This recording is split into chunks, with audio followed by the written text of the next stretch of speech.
Hello, everyone. I am Tacet, and welcome to the Gems of War stream. As you guys know, today is the Vault event, so we will be doing that quite a bit today, as today's going to be the main day that I'm actually going to be grinding it out, as I will be back to Animal Crossing for the next 2 days, following 2 days on Saturday and Sunday. So today's pretty much going to be the main day I get in all of our grinds. So hopefully we'll get at least a few Vault keys, if not more.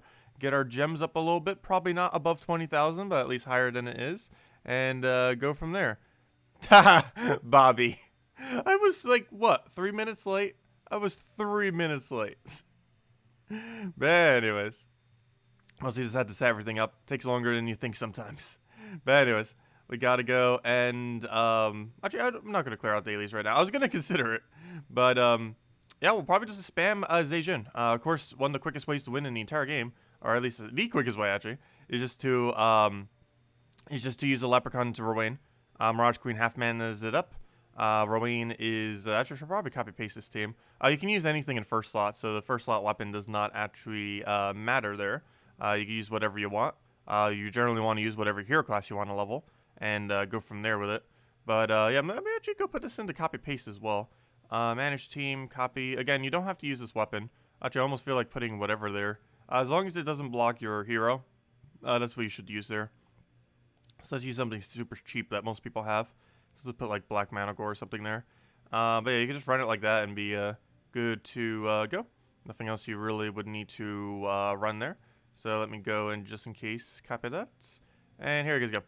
Let's see. Let me go put this over. Oh, yeah, I need to open up the thing. Let me go put this in. And let's see. Let's go put this over here.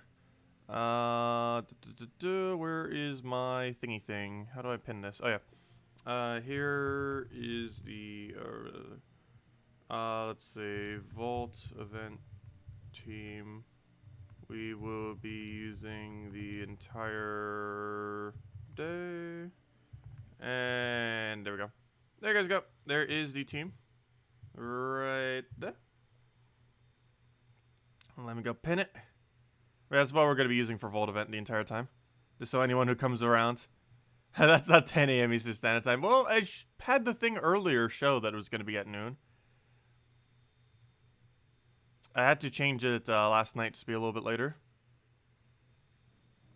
Let's see. Let me close out all this. Because I don't need that open anymore. Don't need that open. And there we go. Okay. So move that over, and let's get the grind on. Except I do want to run it with that yellow weapon, even though it probably doesn't really matter either way. Problem is, I forget what that yellow weapon is called. Let's see. Dancing Daggers is what it's called. And we'll just roll with that. And there isn't really much of a rhyme or reason behind the weapon for the most part.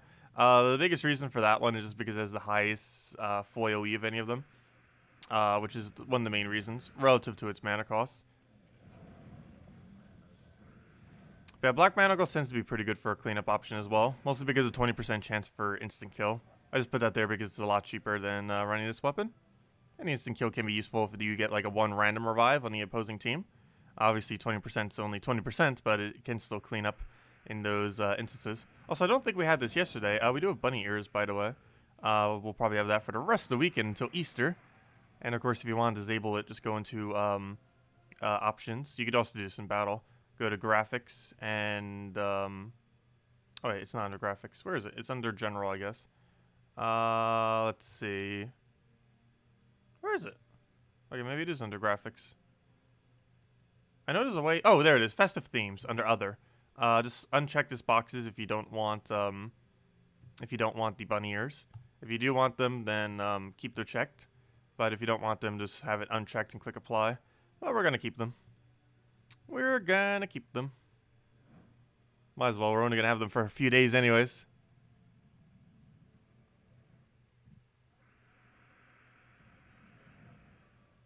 Let's see. I'll go throw that down. Ha, Isabel. Hey, that reminds me. Now you got Animal Crossing. Did I ever bother even adding you? Can't remember. If I still have you added from earlier. Yeah, glad you finally joined.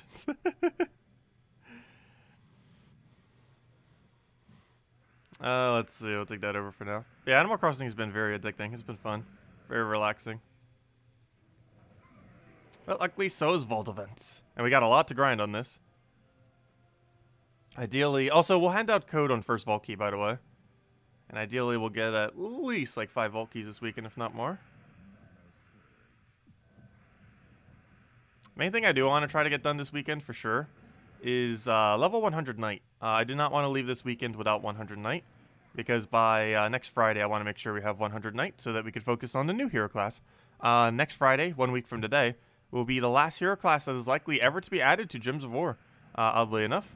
That might not be the case if we get more kingdoms and such into the future, but as it currently stands, it's likely to be the last hero class, so interesting to see how that pans out.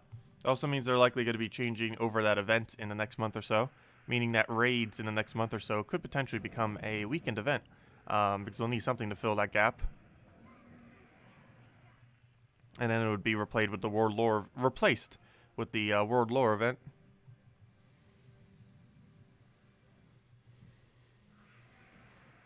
Oh, you started playing Starbound. I've heard of it. Never bothered playing it, though. Your question is, what's a good name for a black and red demon fox? Oh, I have no clue. I am so bad at naming things. So bad at naming things. Also, that reminds me, I haven't even said hello to everyone. Speaking of names, hello, Elite Gaming. Hello, Abby. Hello, Isabel. Hello, Ricardo. Hello, Bobby. Hello, Aniton. Hello, Scout. Hello, John. Hello, Gustavo. Hello, Pamela. Hello, George. Hello, Eric. Hello, Sippleman. Hello, Wrong Rider. Use Mountain Crusher for a backup if Leprechaun... Yeah, you can use the Mountain Crusher Leprechaun combo as additional mana accumulation. That is also a very viable option to use. Depends on how you want to go about it. But yeah, Mountain Crusher, Black Manacle, any full AoE weapon that doesn't block Rowan, pretty much anything along those lines are the main things that you're going to want to be using when entering into the Quick Explore killing. And Quick Explorer is generally where you want to farm the Gnome event, just because it tends to have the absolute quickest rate that you can possibly do. Let's see. Hello, Carpos. Hello, Isabel. Hello, whoever I said hello to. Hello, Zoinkster. You got a Vault Key. Congrats. Very nice. Yeah, now's the time to get Vault Keys. Both the chances of finding gnomes and of finding Vault Keys from those gnomes are both higher right now. So yeah, definitely a great time to go do so. Hello, Neil. Hello, Zeddicus. Hello, Sir Wolf. Hello, Bushka. And hello, everyone else. Welcome, welcome. There we go. Oh yeah, it does look like the stream deteriorated a little bit, but then it came back. And now it's fully back. Weird. Make sure the button in the corner says live, because it might have buffered back a little bit otherwise. And then we'll be back in time. I'll throw that down. Does it matter what level Explorer you do for Vault Keys? As long as it's not too high that you can't one-shot it. As long as you're one-shotting it, it does not matter.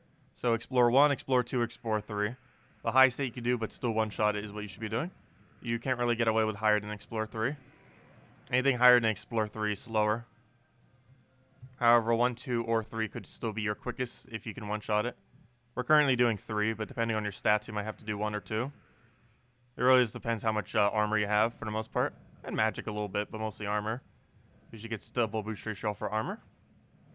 And magic in general tends to be lower. So a good majority of our damage comes from armor.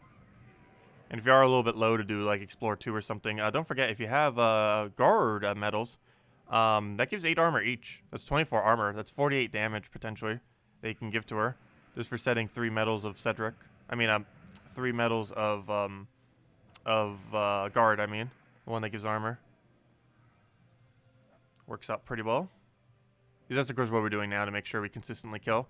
We actually will occasionally not kill in Explorer 3 if I actually didn't have those on. But you can do the same kind of premise for Explorer 2, where you might normally not be able to kill it out. But if you set those armor medals, you would be able to kill it out. Also, I'm going to go try doing this time without controller, just to see if it helps lag it less. Because I do notice that controller has a lot of lag issues whenever you spam click through the game modes. And while it does go a bit quicker, I'm not sure if the lag actually makes it go in time like a little bit slower if we don't keep resetting it every like 30 minutes. You have to reset it quite often for it to undo the lag.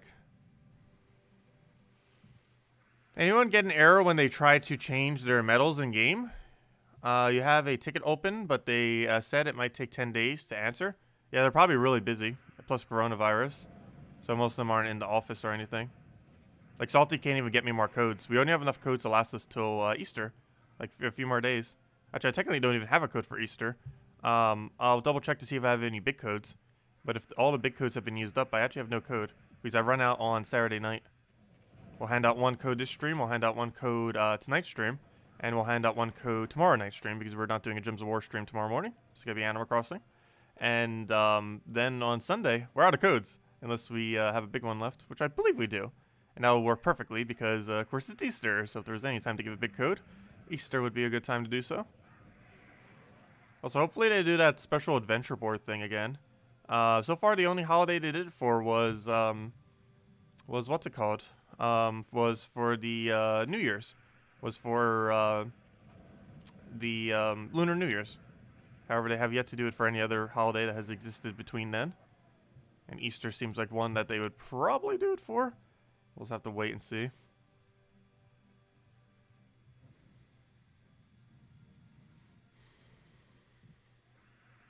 Oh, Kafka was working on the codes? Ah, I need to go find a Kafka. I need to go add... What's Kafka's tag on the forum? Is it just Kafka? I'll go tag her to the redeem code section page thingy thing.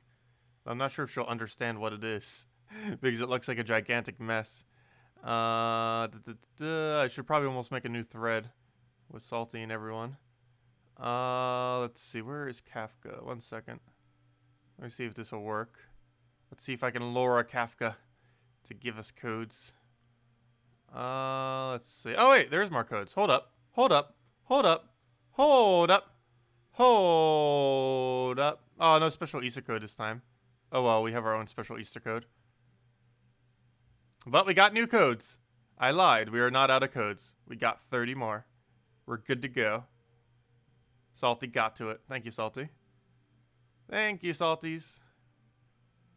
But yeah, we got it. Salty gave it to us. It happened last night, it looks like. Or sometime around there. But we got more codes. All is good. All is good. So now we have enough to last. Stream just crashed? Stream! There it goes. It came back. What are you doing, stream?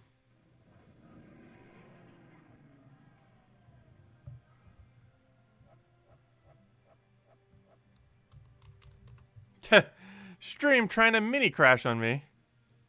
What are you doing? Hasn't done that for a while. Wonder what's up with it this morning. Hasn't done that for a very long time. We just had a mini crash. Of course, I would choose a Vault event to go do it.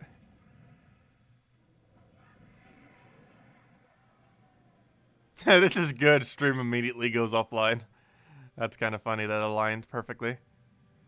Yeah, it seems like the connection's being a little weird this morning. I did just update Windows before we started to stream. So maybe something with that was messing with it. I'm not sure. But everything's been reset since then.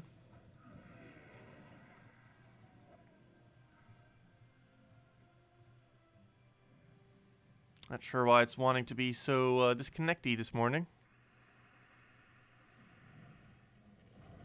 So, where's the gnome counter? We're not doing a gnome counter this time. We'll keep track of vault keys. But we're not doing a gnome counter this time.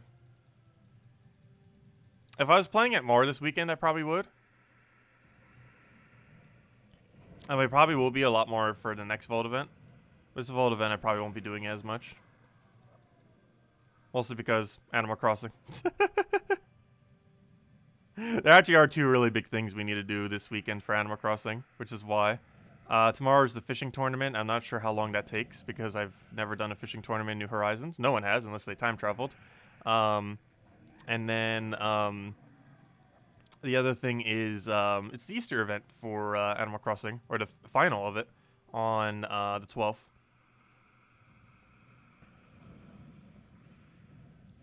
But yeah, we'll still be streaming all day through Easter, by the way. We'll be doing Animal Crossing throughout most of the day. And then later at night, we'll still be doing our normal Gems of War stream. And we'll have a big code, assuming I still have big codes left. Otherwise, we got more normal codes, so at least we won't be codeless.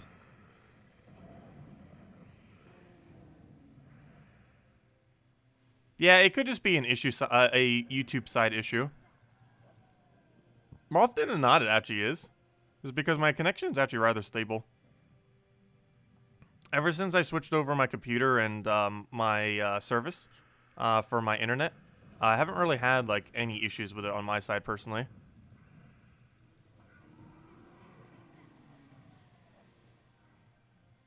And we did that back in November. It's been like that for what, 5 months now or so.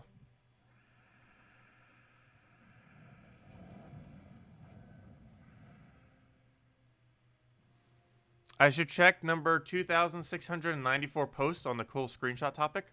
Gosh, that post has a lot of posts. I remember when that thing wasn't even 4 digits yet. The screenshot thread. Where even is the screenshot thread?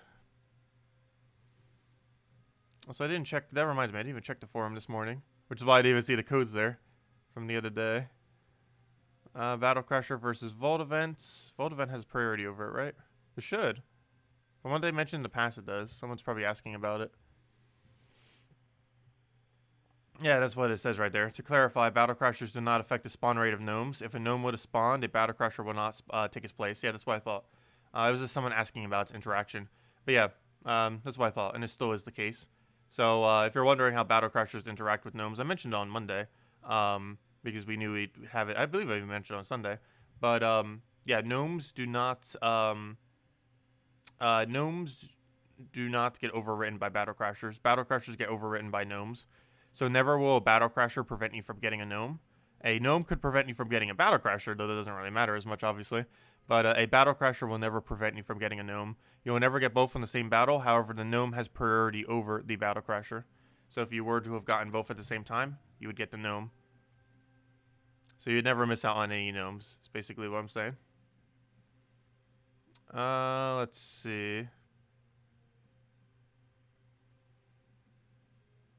I'm just trying to find a screenshot topic that we were talking about. Trying to re-find it.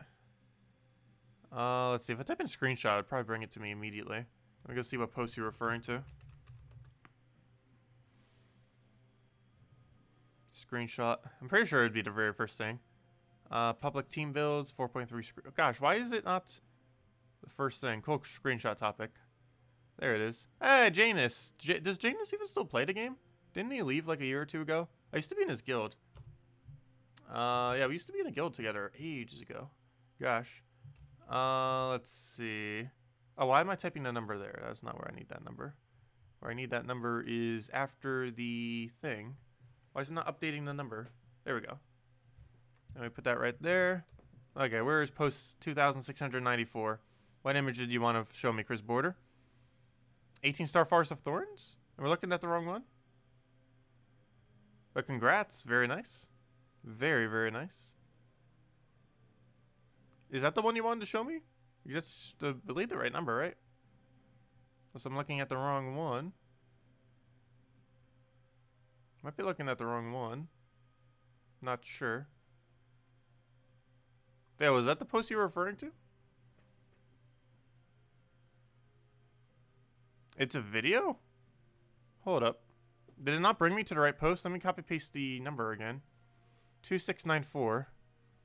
That's weird. Did I copy paste it there and it didn't even take me to the right post? 2695, 2693. Wait, does 2694 not exist? I'm not sure what you're trying to show me.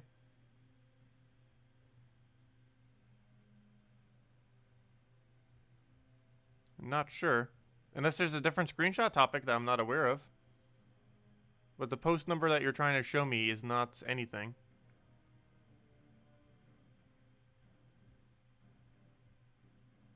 But yeah, I can't find it. It's a video from 11 days ago? Well, you got the wrong post number. Whatever post you did. I would need to go and, I don't know. Could you try getting the right post number and I could find it a lot easier? I could just copy paste it in there. But it definitely wasn't the one that you pasted in there.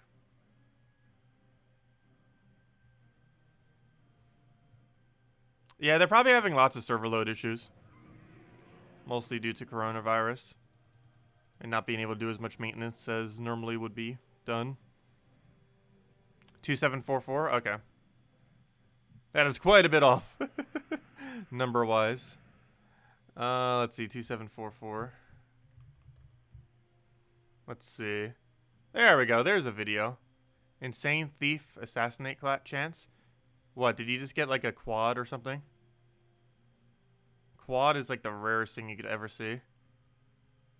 Let's see, did you get a quad? Did you get a quad? I should probably show this on stream, actually. Let me see what it looks like first.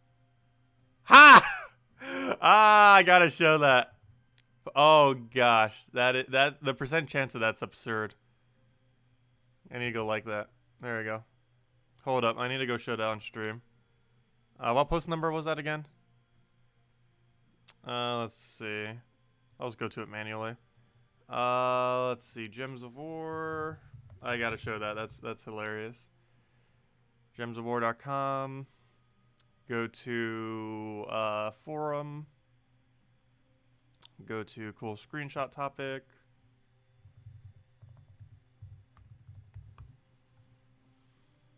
Why is it not first? It should have like the most amount of posts. Speaking about posts, let's see. Go to number. Can you please update the number? That's weird. Why does this page update the number in such a weird way? You have to put it right in the middle there. Okay, what was the number again? It was that's pretty hilarious. Where did number go? It was 2744.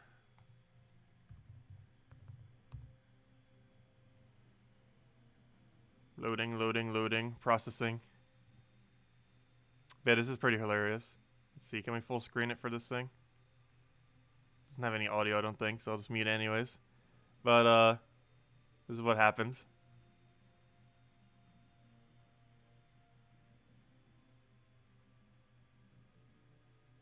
And dead. Triple assassinate. One interesting property about assassinate is while most traits don't multi-trigger, assassinate theoretically does. Mostly because every instance of it killing counts as a different instance of it killing. So it is possible that assassinate can 10% into 10% into 10%.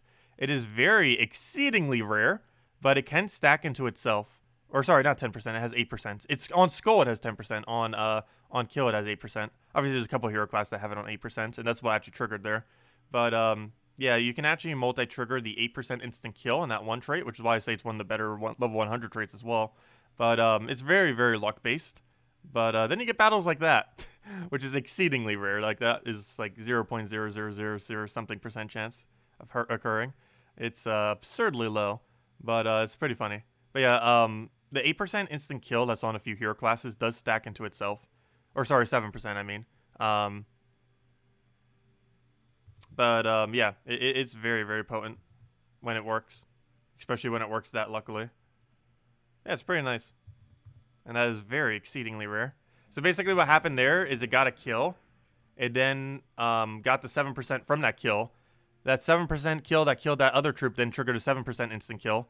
And then that 7% kill that triggered a 7% kill to kill the other troop then triggered another 7% kill to kill the other troop. Basically meaning killing one troop killed all four. Which is very, very rare.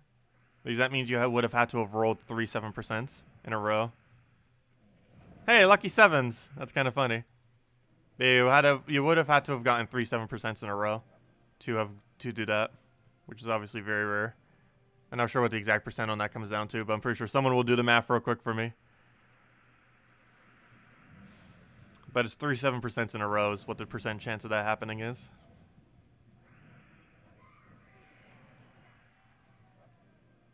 Yeah, there we go. Neil got it. It's a 0.000343% chance. Oh, Sir Wolf also got it. Thank you, both of you two. Greatly appreciated. Yeah, there's your percent chance that you would have had that happen. Oh, never mind. That was just the base decimal thing. But it's, yeah, still zero. It's a 0.0343% chance that would happen, which is obviously exceedingly low.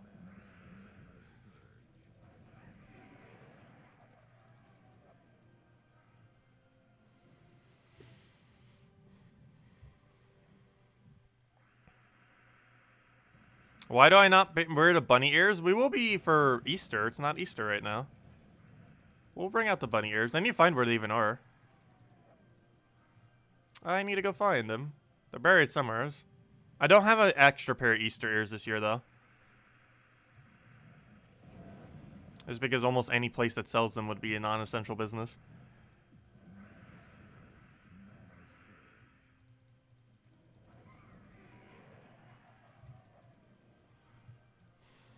But we still got our previous 3, so we'll probably wear those 3. Or alternate between them. But no, we'll be wearing ears like all day pretty much on Sunday. Which is probably why I'm not going to do it now. Because I'm going to be all bunnied out after Sunday. And I don't want to be bunnied out prior to Sunday. Isn't it once in 15 hours? What is? I'm not sure what you mean by that. Ha! I go to GameStop to get them. The jokes.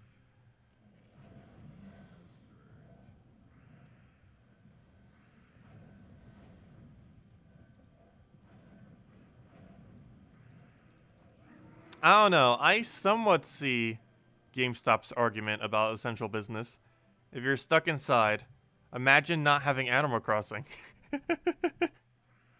Let's see. We'll take that. Games are essential during a pandemic.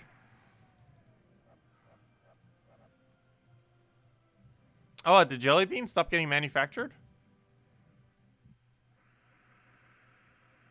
We wear bunny ears every Easter. We actually made a tradition to add 1 bunny ear every single year. However, we won't be this year just because I have no way of easily getting another pair of ears. But we were already starting to get to the point where we're starting to get too many ears. We're up to 3. That's already pushing it, wearing 3 at once. That is definitely pushing the limits of how many bunny ears can be worn on one head.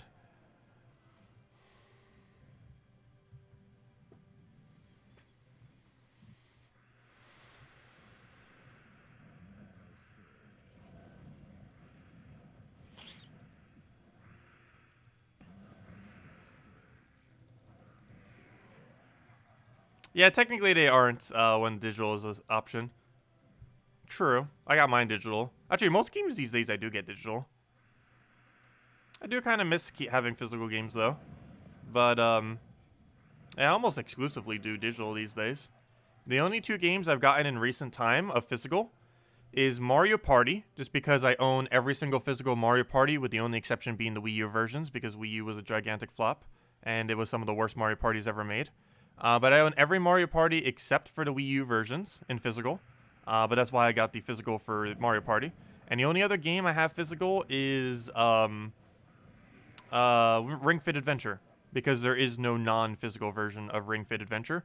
Because it is only sold with the ring con and the little strap that you need to actually play the game. So there is no such thing as a digital version of the game. Those are the only 2 games I have physically.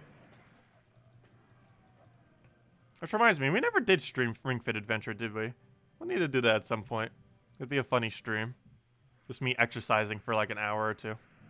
However long it can last. It's pretty intense. If you're playing it 100% legit, it's like really, really intense. Even on like an average difficulty. How's the stream going? Stream's been going pretty good. Do I like Ring Fit Adventure?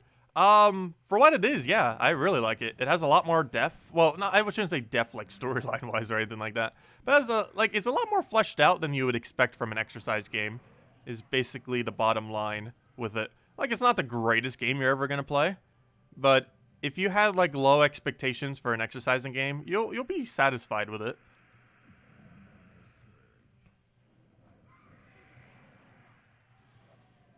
We'll definitely do stream it at some point. Like, it has all the general elements that you would want for an RPG. It might not do it in the most revolutionary way possible, but it's all the elements are there to make an RPG. And then it just has an exercising game. It's basically just an RPG in the shape of an exercising game. But it works out pretty nicely. Do you actually burn calories? Yes, and it keeps track of it too. Even has a heartbeat tracker and everything. With the oh gosh, the ultraviolet little thing that is on the Joy-Con, because it has a sensor for it, so I can actually get a okay accurate heart rate thing.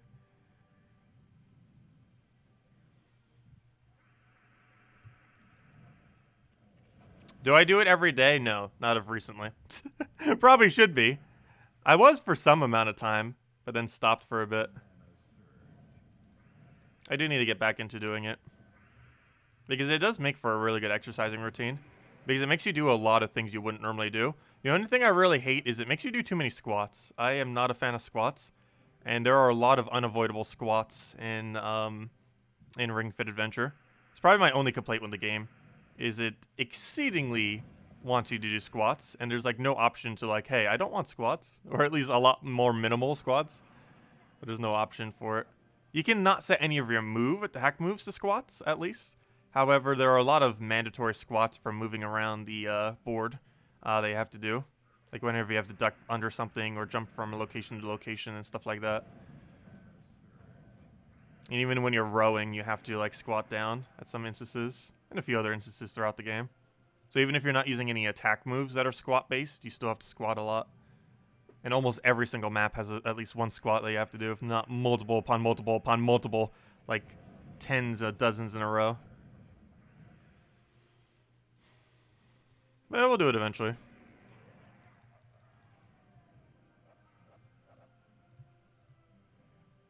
So hello, Pat Boy, welcome.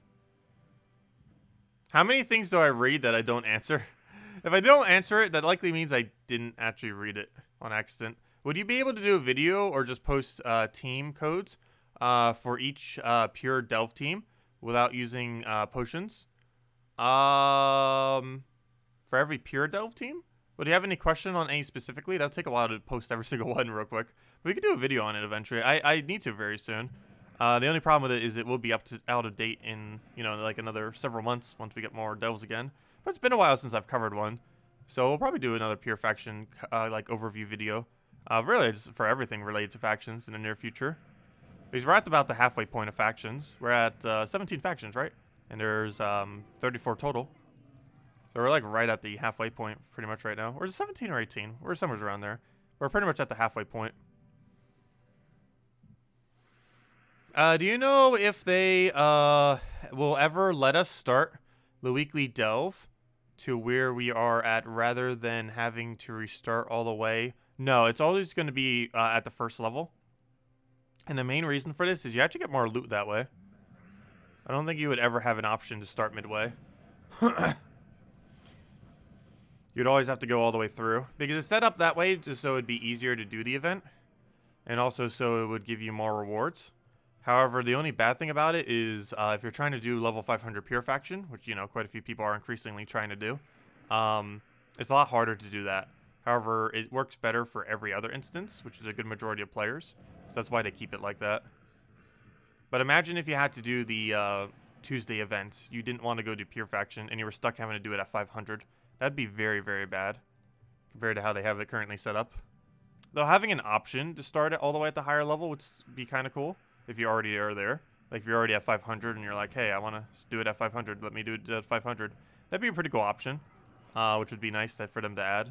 But they're probably not going to add that. Also, we got a night level. The first of many. We're getting several this stream. Actually, we could almost even get max this stream. I don't think we will go at it all the way max. But probably get like 95, 96, maybe a little bit higher than that. We're definitely going to get it max this weekend. That's for sure. Because I 100% want it max before Friday. Anything that will get it to that point is what I want to aim for. That is the goal.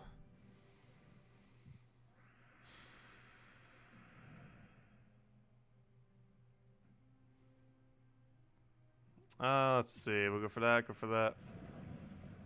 Yeah, being able a compromise of having the capability of being able to start at the highest level that you completed would be pretty cool for it. I also wish that the normal delves could be done the same way, where you could do any level delve at 1x multiplier that you've already completed. Because it's still more beneficial to farm level 20 at 1x multiplier than it is to do anything else with delves. And a lot of people don't have the have the farming factions already maxed. Like for example, there's a good majority of people that already have levels into City of Thieves, However, City of Thieves is the best delve to farm in the entire game. And gives absurdly broken loot.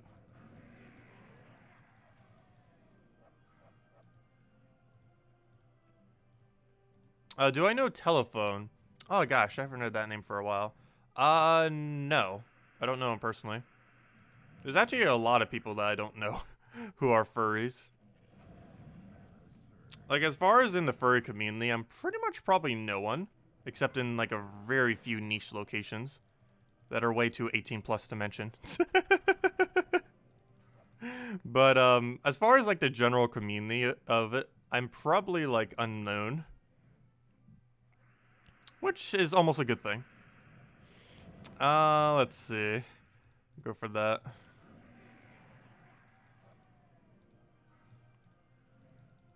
There was only like 3 communities I was probably like known on the internet. Obviously, Gems of War community, that's the biggest one. The second being RuneScape's Defense Pure community. Because even though I've been in and out, I've been a part of it for a very, very long time. And then just parts of the furry community, which is broken off into a lot of sections, to say the least. Hey, we got a gnome. But as far as the general community, I feel like no one would know me. Same as kind of like in RuneScape. Like, in the Defense Pure community, for the longest of time, like, almost everyone would know me. But if you go in, like, the general community of RuneScape, like, almost no one would know me. But you'd have, like, a name recognition in, like, a really specific niche. And that tends to happen. Like, even the same is true for gaming. Like, in the gaming as a whole, like, no one knows me. But, like, Gems of War, like, no one doesn't know me, for the most part. It tends to be stuff like that. So, yeah. Fluffy dragon, pretty much. Very fluffy dragon. Did I ever get the costume? No. There were issues with them taking too many orders at the same time. And out of concern that it would not be finished in a timely manner, especially now that coronavirus hit, I kind of lucked out there that I didn't end up doing it. But, no, I didn't end up doing it just because they kind of got a little bit work overload. And I couldn't find another person in time. And then coronavirus kind of started happening. And then I just, you know, obviously stopped looking. Because it'll probably be at least another year.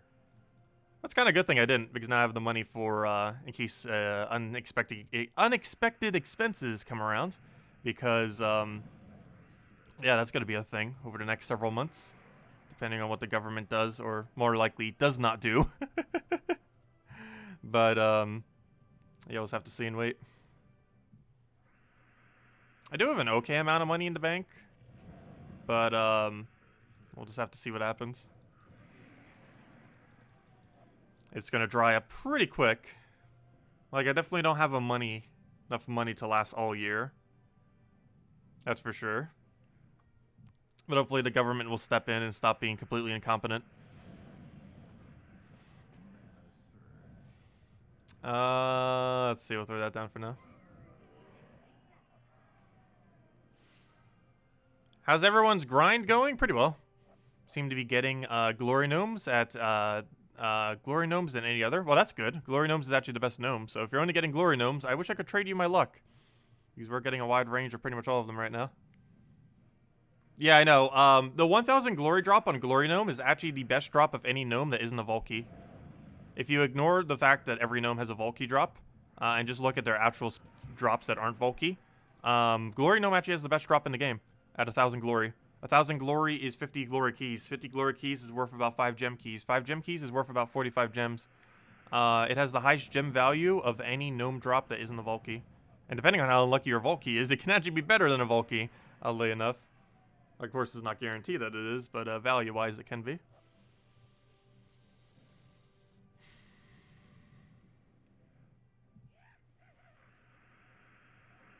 I have too much faith in the government. Haha. Yeah, they've always been pretty bad at doing things. That is true. I don't know. I want to have faith in the government, but they are making it very hard to do so.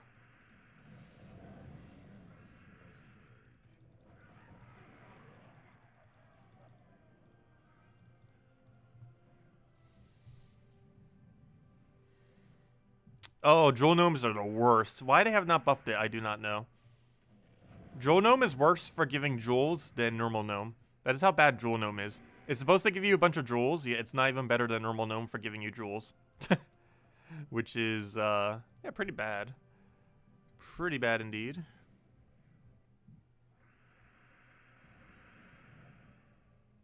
And if anyone still has any other questions or anything I missed, definitely make sure to poke me and let me know. And we'll go over all of them. Let's see. Yep, let me go pause that other thing. Just wanted to go check the thingy thing, so if I need to type anything in chat, we'll be able to. There we go. Put all that in. Alright, we'll go for that for now.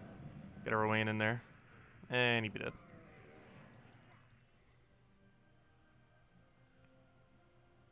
Use 600 gem keys and 2,500 glories. And no Mistralis. Well, I hope you did that yesterday. Mistralis isn't in a drop table anymore. It is Friday now. Yesterday was the last day that she was available. But if you don't have her now, you could just get her through diamonds later. Not too big a deal. Is there any way to get better odds to get ledge cards in Delves? What do you mean by ledge cards? I'm not sure what you mean by ledge card. Oh, legendary. No, there's no way to change your odds of getting them. Whatever the percent chance says underneath those things, which I actually forget off the top of my head, is the percent chance that you have per portal. And it is a 2.97% chance is what you have to go and try to get them. Yeah, 2.97, and there's no way to change that percent chance. However, that does generally mean you'll get it within a few 30 or so. Or not a few 30, you know, within like 30, 40. Yeah, did the stream die for a few seconds? It's been really weird today. Though, based on other people, what other people have been mentioning, it might be YouTube-wide. It's probably Twitch-wide as well. It's just a server issue. From lack of server maintenance during coronavirus. Or at least a decreased amount of it. Quick question. Next class, Sin of Mirage class, is the last class in the game? Yes. Next week, 1 week from today, is the last hero class to probably ever be added to Gems of War. Unless they find some kind of other way to add more hero classes. But no, it is very likely that next Friday is our last ever Vault event weekend. 3 dislikes. Oh well, dislikes are better than doing nothing on the video. So they shall help us. They shall power us. Likes and dis.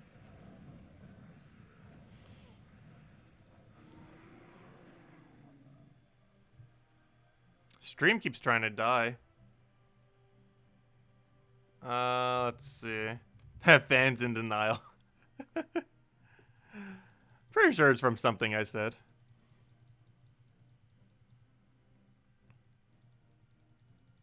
Also, stream, would you like to get stable again? Even my other thing is being weird right now. Come on, Gems of War. You know you want to load.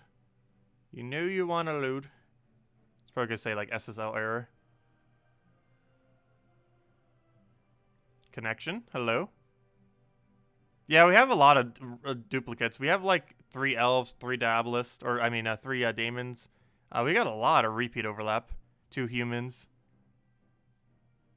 I think there's like 3 to 4 different typing overlaps within the game.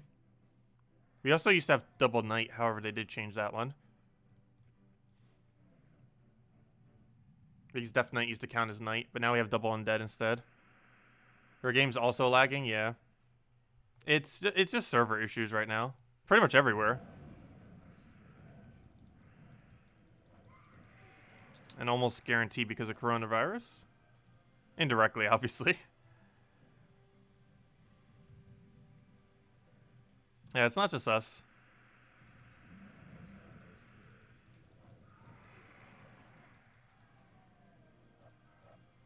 Dual race classes? Theoretically, every hero class is already a dual race hero class. Every single hero class is a hero and whatever its type is. There's currently nothing that does more damage or synergize with a hero as far as buffs or do more damage to a hero. They were considering adding them in the past but never bothered to, though they might still into the future. But no, hero does have 2 typings. It counts as hero and whatever the other typing is. It's the only troop in the game that counts as hero.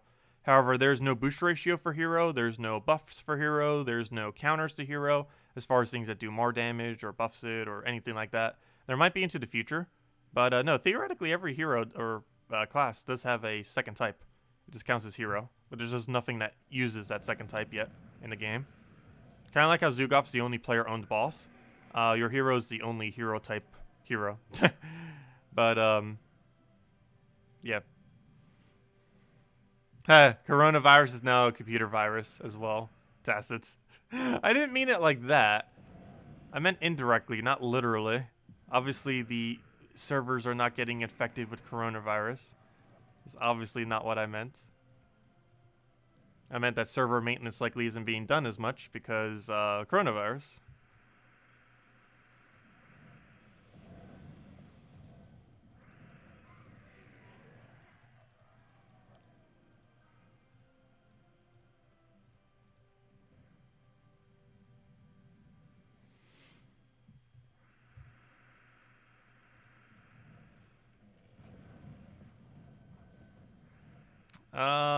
Let's see, we'll throw that down. Be good to go. What is the other human class? It's War Priest and Plague Lord. Plague Lord's the other one. Plague Lord's the main one. But yeah, War Priest and Plague Lord are the two humans. Plague Lord being the more relevant one.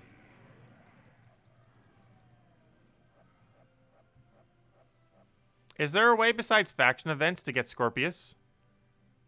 Well, he can't even be obtained from faction events, so I'm not sure what you mean by that. But Scorpius is only obtained really through two methods. One is, oh, sorry, did I just ignore Bill? What did Bill say? But there are really only two ways to gain Scorpius for the most part. There's crafting him for 4,000 diamonds when he's in Soulforge, or when it's a Scorpius event. When it's Leonis, oh, not Leonis Empire, when it's Drifting Sands, you can throw event keys to try to get him. The only other way that you're really going to be getting him is if you do, if you do normal keys and just randomly get lucky. Like if you open keys right now, there'd be a small chance you would get him. However, the chance of that's very unlikely. Because for one, you'd be very unlikely to even get a mythic. And even if you did, it could be any mythic in the game. It would very likely not be Scorpius due to the sheer number that is in the game. So the two most likely ways that you would get it is wait for 4,000 diamonds off of Soulforge, or wait until it's a Drifting Sands event and hope you get lucky off of event keys. Those are pretty much your main two ways. Let's see. What did Bill mention? I didn't see any question for Bill. He just said he was lurking. Oh, hello, Bill Warhammer. I didn't see you said hello. I thought you were already here, Bill. Did I confuse you with someone else? I thought you've already been here this entire time. But welcome, Bill Warhammer. Welcome, welcome. Yeah, you were chatting earlier. That's why I didn't say hi. Because I thought I already said hi. My bad. Anyways, I'll take that. Throw explosion.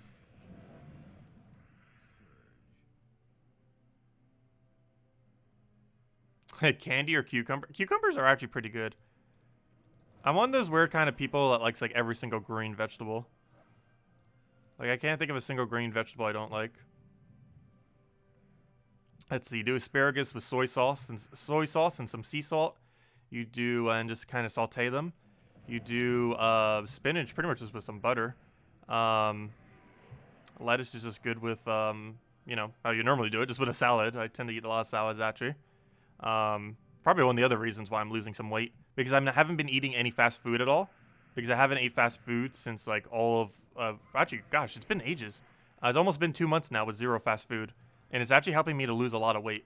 I think this might have been the longest since college. I think this is the longest I've ever gone without fast food. So coronavirus is gonna like make me lose like 50 more pounds or something probably at this rate, because I've completely cut soda and I've completely cut fast food. Fast food, not even by choice because of coronavirus. So the soda's obviously by choice. I could theoretically still be drinking soda. But yeah, I've been losing a lot of weight.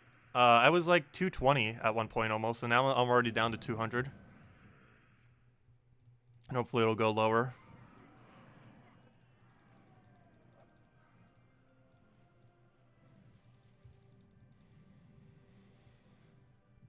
Let's see. We'll get that. Yeah, Brussels sprouts are good. Or asparagus. Same things. Aren't they the same thing? I like avocado, though they're really annoying to deal with actual avocados. I don't tend to have avocado with much, though. If I use avocado for something, I'm probably just putting in a salad. I don't tend to really do it up in anything. I also don't like having a really high amount of it. It's just good as like a flavor kind of thing.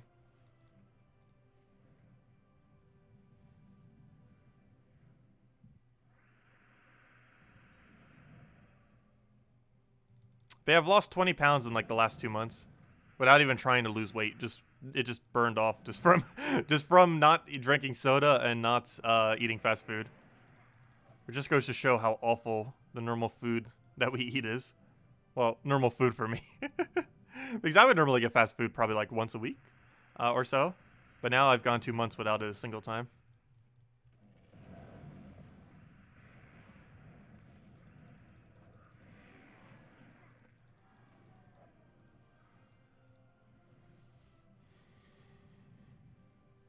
And combine that with some exercise and we'll be good to go. I haven't been exercising as much lately, which is even more surprising.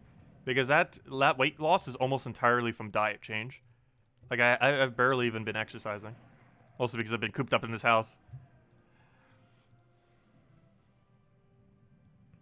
Like, the only exercise I got was a little bit of walking to get groceries here and there. But aside from that, I haven't been out of the house for any reason. And that's not that much exercise. It's only like a mile walk there and back. We've only done that, I think, 2 or 3 times since coronavirus. Well, I guess it's 3 times, but 2 different occasions. Because once I went twice. Because I didn't have enough to carry everything. And I wasn't going to lug too much because I knew what happened. One time I did try bringing too much. It was just too much of a hassle. So I made 2 trips rather than 1, walking there and back. So I've only been out, I've only walked out 3 times. 2 was in the same session since coronavirus. So I haven't really been exercising that much either. It's pretty much all from diet change. Because lately I've been eating almost entirely vegetables. With the occasional other stuff. And no fast food, no soda.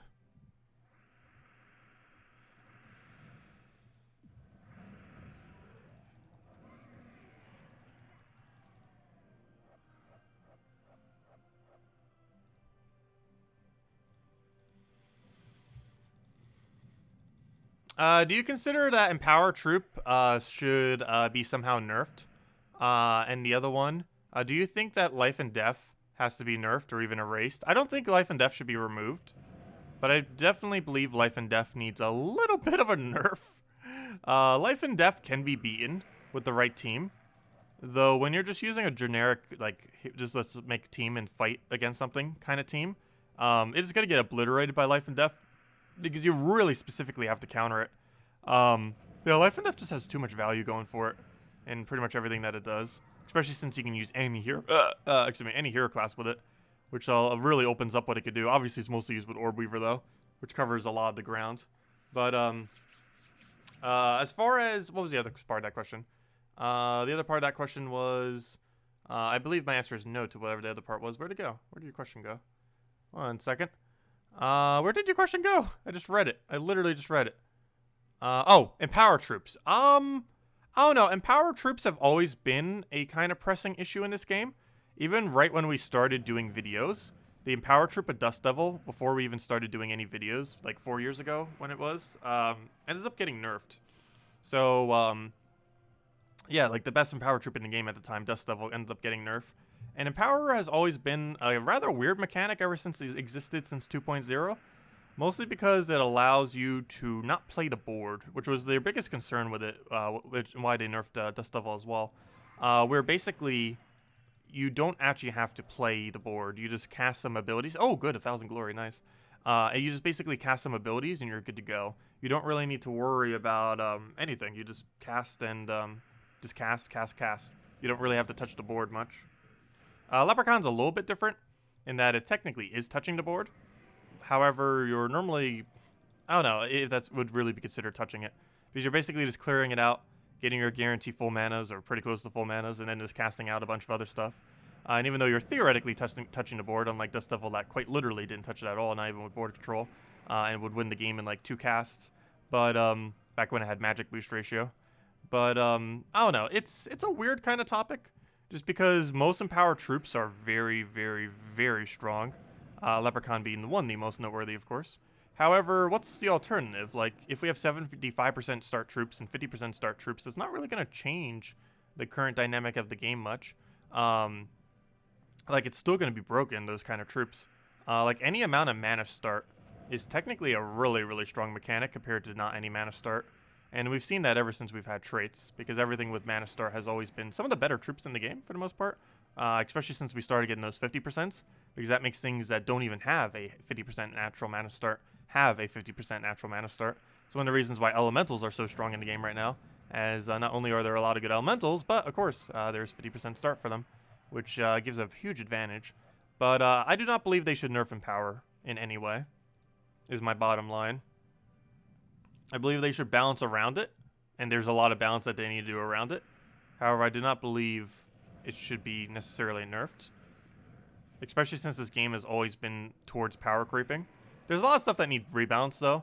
One big issue with them constantly doing power creeping in the game is a lot of stuff they haven't updated for a very, very, very, very, very long time. Like, there are troops that have been untouched for 4 to 5 years in this game that have some of the most outdated mechanics, like gaining 2 attack or 5 HP, or, you know, something ridiculously small, stealing 2 attack, or whatever it is, or 2 attack reduction, whatever it was. But there's a lot of really dated mechanics that have not been, you know, revamped for the current state of the game. And I'd rather see them focusing on that, more so than anything. Like, making all these really dated troops up to date. Because if they did this, it would basically be like them adding, like, hundreds of troops to the game.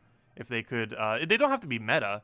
They just have to be updated to not be 4 to 5 years ago, like what the game was back then. Just update them with modern mechanics. And, like, Owlbear's a pretty noteworthy one. Like, Owlbear and Lady Sapphira are, like, the two that normally come to mind. Lady Sapphira has a 2 attack gain and a 4 life gain, I believe. She was actually so overpowered in early game, she was nerfed from a 5 life gain to a 4 life gain. That is how outdated she is. That a 1 HP nerf actually made her go from the most overpowered thing in the game to slightly more balanced. That is how dated she is, and she hasn't been touched since then. Owlbear, which hasn't been touched since day 1 a game, still has a 2 attack reduction, which is obviously like 0 attack reduction in the current state of the game. It would have to be at minimum like a half attack reduction. They did a small update for older stuff at least a while back. Everything that had a 1 damage splash, they ended up making into a 25% damage splash. So all these things that were doing like 0 damage essentially off their splash now have at least some amount of damage off of it. So that was one nice thing that they did. Ooh, 12 epic ingots. Oh, that's something else that I mentioned. There's a good chance we might actually have every epic weapon maxed by this weekend. It's not guaranteed, of course, but there's a good chance we might. There's a good chance we might. We'll just have to see and wait. Also, I never understand that. How do our likes go down or dislikes go down during a live stream? Do some people just like click it out of spite and then it's like, oh, I don't know. I always find that kind of weird. Now someone's gonna dislike it just to show it go back up. It always keeps shifting. I never understood that. I normally don't pay attention to it at all. I figured I would this stream though, just for fun. Let's see, I'll put that over. Grab that over. But yeah, feel free to leave a like on the stream, helps out a lot for YouTube exposure. And we've been making a lot less money because of coronavirus, so anything that can help us get more exposure is greatly appreciated. And we've been doing pretty good, and thank you everyone who have been sharing the channel and everything, because our numbers are higher than ever, but we're making less money because of coronavirus, unfortunately, because due to coronavirus, less people are advertising. And even if you're seeing the exact same amount of ads that you normally are, I'm making way less money per ad because there's less bidding wars for every single ad. That just happens automatically on YouTube's end. And because there's less bidding wars per ad, each ad makes less money, even if there's the same amount of ads.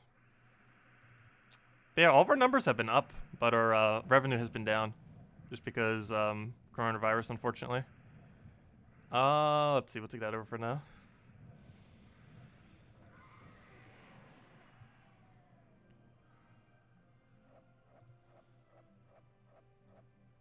Okay, what do we need here? Keep going? Keep trying to get our vault keys? Hey, you don't see ads, but you subscribe to make up for it. Thanks for that. And some people use ad block and stuff, which is fine, of course. I personally never use ad block or anything. Also because I know that's how I make most of my money, so I don't tend to do it to other people. But some people just prefer not seeing ads on anything, which is perfectly understandable. The mobile version of Gems of War is getting ads soon. Though it's optional, of course, 100% optional. However, I might take it. They said it would scale off of level. And depending on how your level it is, the rewards might actually be pretty broken. Though they did say it would only be worth like 30 seconds of PvP, so maybe not. However, they didn't say if 30 seconds of PvP was scaled all the way to endgame. Like, They said there was occasional chance of getting gems, and they might undervalue gems for once. Like, if you can get like 10 gems for watching an ad, like a 30-second ad, that's not bad value. Obviously, you wouldn't go out of your way too much for it, and you could do it, I think, like 3 times a day. It's like once every 8 hours or something. So if you do that twice a day for like 20 free gems, so we don't know if it's going to be that many gems, but let's just say it is that late in the game. That's not bad necessarily. Like, you can put that towards the events. It's 120 per month then, at that point. You are my biggest donor, yes, Zeddicus. And I believe Isabel is our... Wait, who was our second? There's a few numbers I still need to update in the description, too. Let's see. Let's see. What was the thing? What was the full list? But yeah, Zeddicus is definitely by far the highest. Oh yeah, Captain Deltron was the second highest. Someone from a while back was the third.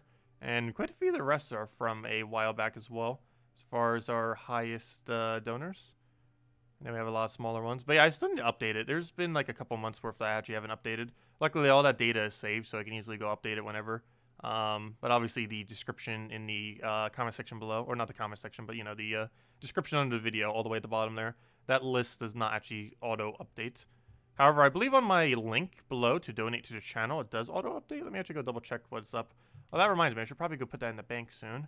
It doesn't go away if I don't, but I probably should soon. All the people that didn't pay through PayPal but paid through cards or something to give donations to the channel. What am I looking for? Let me go over to here. 1 second. I want to check. Yeah, what does it say on this end? I'm not sure if this has always checked all the way back. But let's see. Yeah, we got an anonymous 25 the other week. I still have no clue who sent that, obviously. But yeah, as far as on the actual website of my donation page, it currently shows Zeddicus as highest, Captain second. It doesn't actually show the exact numbers here for whatever reason, though. Shane third, Larry Lieb fourth, Kaki fifth, Wynced sixth. Gosh, so many names from a while ago. Nick 7, Zeddicus the second time in 8th. So I guess one of the donations you did a different name. And PlayerDaniels 9th, and Red Naz as 10th. But yeah, Zeddicus, Captain, and Shane, highest 3. Also, I don't believe Shane watches the channel anymore. Actually, Shane. Trying to remember Shane. He was from a while back. He was one of the ones from like 3-4 years back, if I'm not mistaken. Like near the start of the channel. I don't believe he currently plays the game anymore. I'm not sure. I know he was pretty active when he did.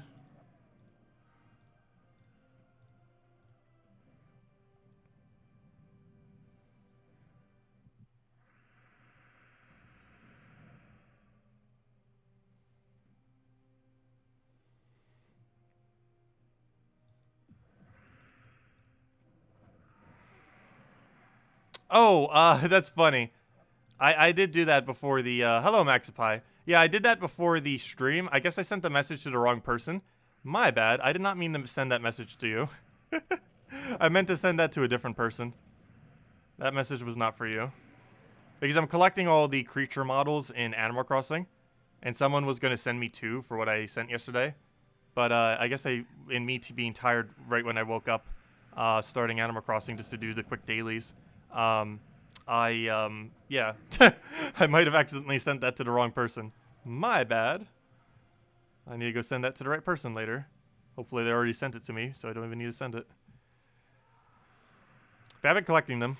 I forget how many we're currently at, but I bought quite a few last night before bed. I always like collecting the creatures in Animal Crossing.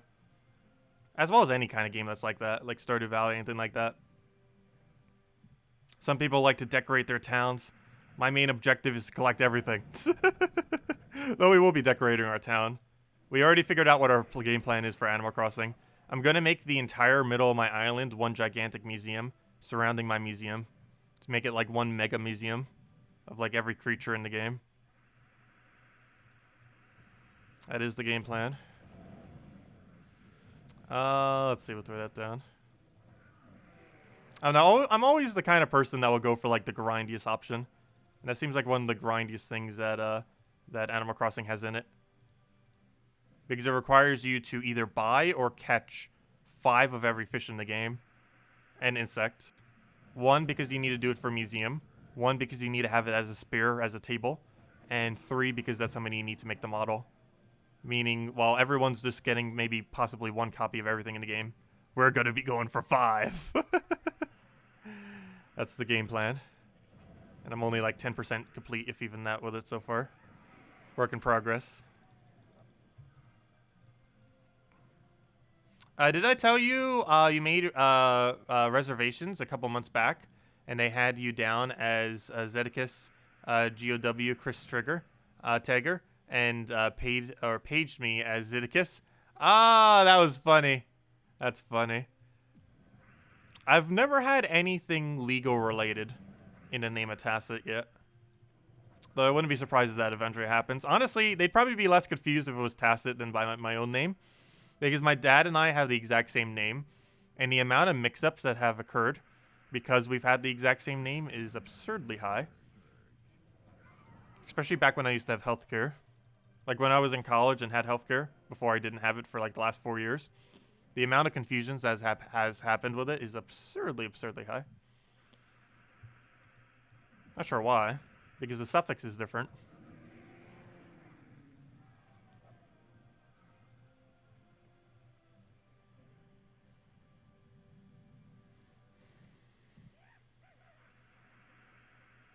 It's Tigger the character. That's funny. Tigers.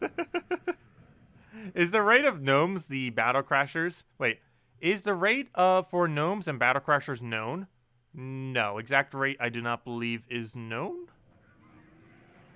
I'm not sure if the exact rate is known. But yeah, gnomes are about 1 in 15 on average or so during a vault event, and battle crashes are about 1 in 3. That seems about right. What their exact rate is, I do not know if we have definitive data on. I'm pretty sure someone has data mined the exact number. I do not know it offhand though, because I don't data mine the game.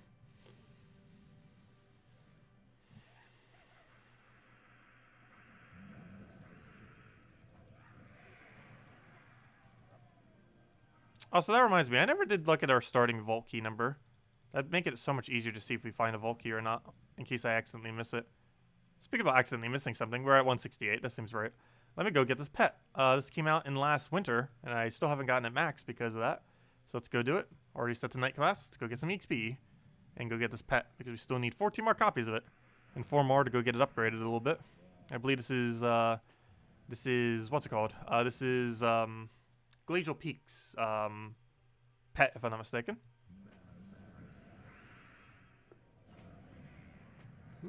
Almost reminds me of the snowman from Frozen for whatever reason. I never did see either of the 2 Frozen movies. I used to sell some Frozen stuff when I did flea marketing though. Like it sold like hotcakes. Like you couldn't keep it in stock. Like someone sees a Frozen item and is like, oh, instant buy. I had to start like overly inflating my prices just because of it. Because if I didn't, it would sell within like the first hour, if not less. I think there was even a time I sold something for more than retail price. Just because stores were kind of like selling out of it quite a bit. And yeah, it was just able to be sold for that much. I just happened to have had it from a garage sale that someone had. And apparently it was selling like crazy at, you know, within stores. Like the person that bought it was like, oh, I couldn't even find this in stores. Something along those lines.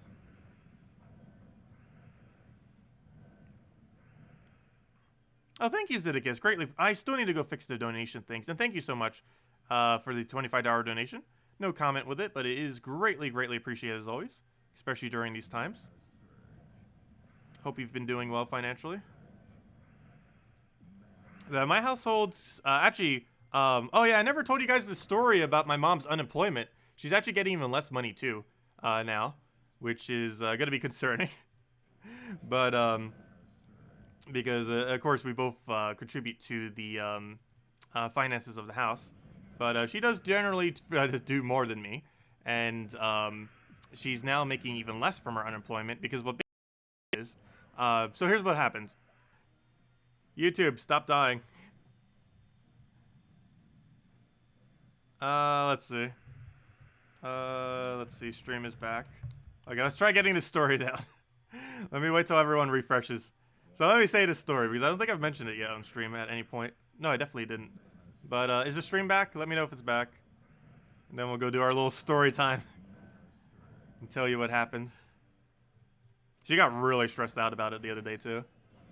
Like, she was stress eating. She stress ate an entire thing of, like, cinnamon buns. Which I couldn't even eat because they may contain tree nuts. But, yeah, she was, like, really stressed the other day. But anyways, so now that we're back, what basically happened was, she filed for unemployment. It went through, perfectly fine, all that, good and good. However, she still had some amount of paid time off. And she tried to get it to work so that she would be able to, you know, still claim the paid time off, but it would still not kick in until, or, you know, that what's it called? Well, basically, there was an issue. Essentially, what ended up happening is there was an issue with having both simultaneously paid time off while also having unemployment benefits. And basically, it completely canceled out her unemployment benefits. The biggest issue with this is that she's a tip worker, and minimum wage in this state is only $7.25 an hour. So she's getting paid time off for only $7.25 an hour, which is way lower than the unemployment that she would have gotten. So she is now making way less for like the next month or so due to that. So yeah, this has really stressed her out. And this is a whole bureaucracy mess going on there. But yeah, because she had unemployment for, or paid time off for like 1-2 weeks that she ended up claiming, she now does not get unemployment for, I believe, the entire month. And her unemployment would have been more than how much she gets for the paid time off. Ironically, just because she's a tip worker. And for whatever reason, unemployment puts into consideration the fact that you're a tip worker, but paid time off does not. But that's basically what happened there. Do donations currently not pop up? I need to fix it. But thank you. Oh gosh, Rednaz, yeah. Thank you so much for the $50 donation. Starting your goal to press up Zeddicus.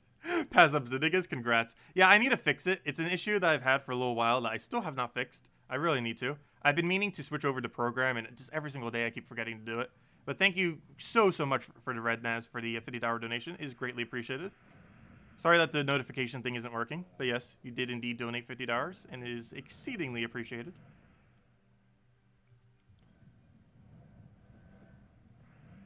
But yeah, that's basically the story that ends up happening with that. But yeah, sorry about that, Rednaz. I really need to go get those working very soon again. But no worries, the money did go through. Let's see, I'll move that over.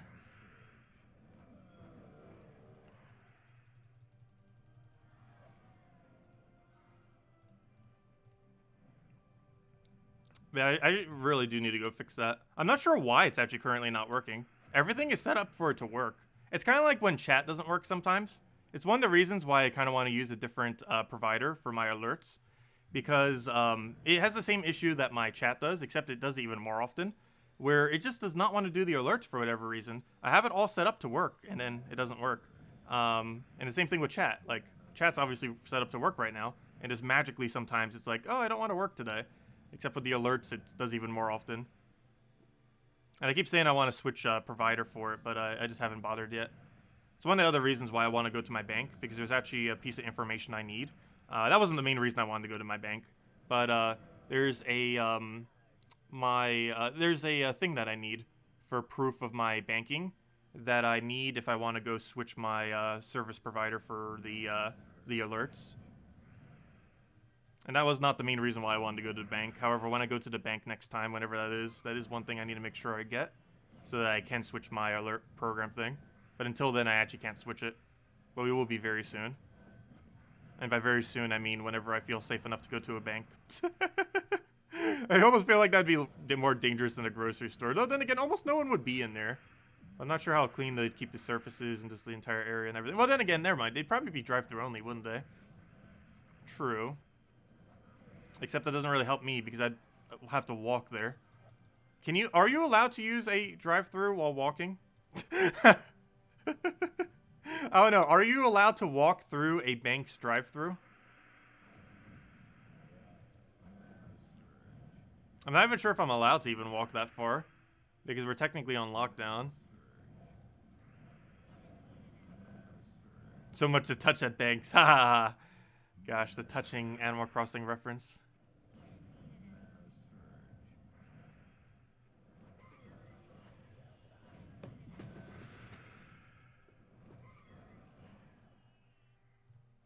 I know, but what I need to do cannot be done on an ATM.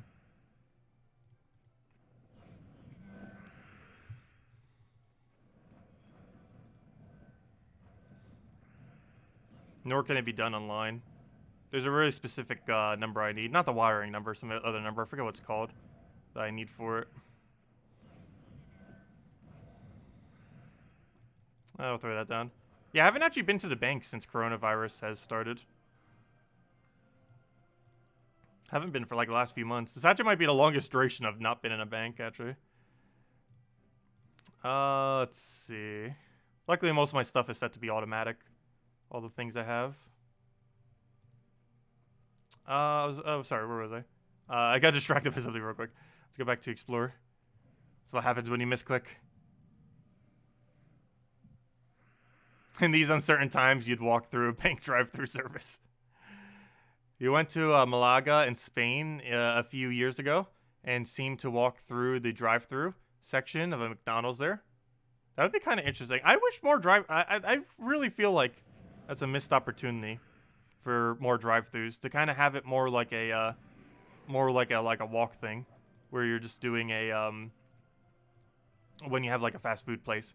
Because if you just want to like grab something and go at a fast food place generally, there isn't like a super quick way where you can just kind of do that. If you're just like walking by a place, you see it and it's like, hey, I want to order something. Like I don't know, the closest you can get is like using their phone app, order it prior and then going in. But I don't know, I guess that's kind of the same if you were to do it through drive-through though. But there's no like, oh, you see a McDonald's that's like half a mile away, I'll go order it on my phone and then it'll immediately be ready when I get there. Like, they do have that, but you generally have to go, like, physically into the building. You have to wait for the line and all that. It doesn't have as quick of a method as it could potentially be. They'll probably optimize that eventually. All that's going to be automated eventually anyway. So many jobs are going to probably be automated in the next decade or two.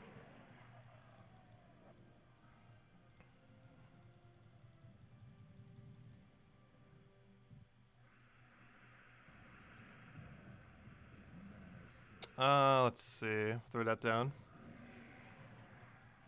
Any advice for dancing in front of the school? Oh no, I'd get too embarrassed for doing so. I was like ridiculously quiet during school. I still am these days. Like I am still an extremely introverted person. But even though it doesn't seem like it because I talk so much on stream. But there's a difference. Because I almost view this as talking to myself, even though I am talking to all of you. But that's just because there isn't like a reply back. Or, you know, you're still replying back through text, but, you know, it's not like a verbal reply back. So it doesn't really give me, like, that stress that I would normally have of most social engagements. But, I forgot what point I was trying to make. I was trying to get to some kind of point. But, anyways. Yeah, I don't know. I never really did much in school as far as extra stuff other than band. The only other things I really did extra in school was marching band, pep band, and competitive percussion, particularly mallets. But that's the only thing I really did outside of just do school, go in, go out, repeat. And I had a few friends here or there. Most were from band, though.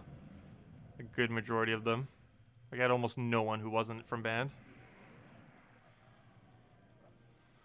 And that's how I got the nickname Tacet. Which I mentioned the story a couple times. It was from a competition. The only thing I got wrong during one of the competitions was a term section, because I was studying more so for actual, you know, important things in school and not just the music competition thing, because it was a smaller competition. So I just kind of went in there rather casually and still won. However, the only thing I got wrong was one of the terms, which was tacet, which means silence. And because I was so introverted, that basically became my nickname for like the later half of high school. And then I just kept the name after the fact. And it worked out pretty well. Because it's a really uncommon name, even though it actually is people's names, but it's a very, very uncommon name. Stands out a lot more than my normal name. because my normal name is very, very common. Actually, my entire full name is like a combination of like every extremely common English name, almost. Like, if you could take probably some of the most common, like, top 10 English names and combine them into one full name, that is my full name. Pretty much. Maybe not the absolute most common, but they're pretty high up there. All three of them. Yeah, your nickname worked out too. Nice. I do like cookies.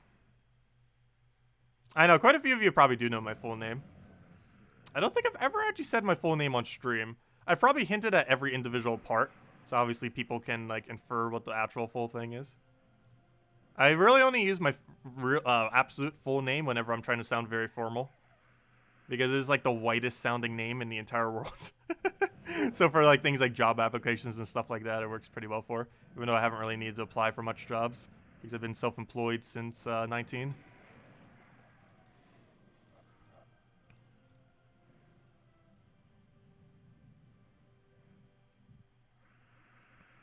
Let's see. We'll take that for now.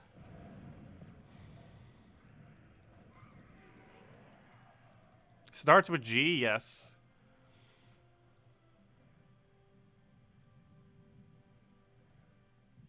Henry something? No, not Henry. What's your real name? Stalker much? That's funny. I know. Almost everyone calls me Tacet these days. Like, all the best friends I've made in the last few years all call me Tacet. Like, everyone I know in any way, shape, or form calls me Tacet.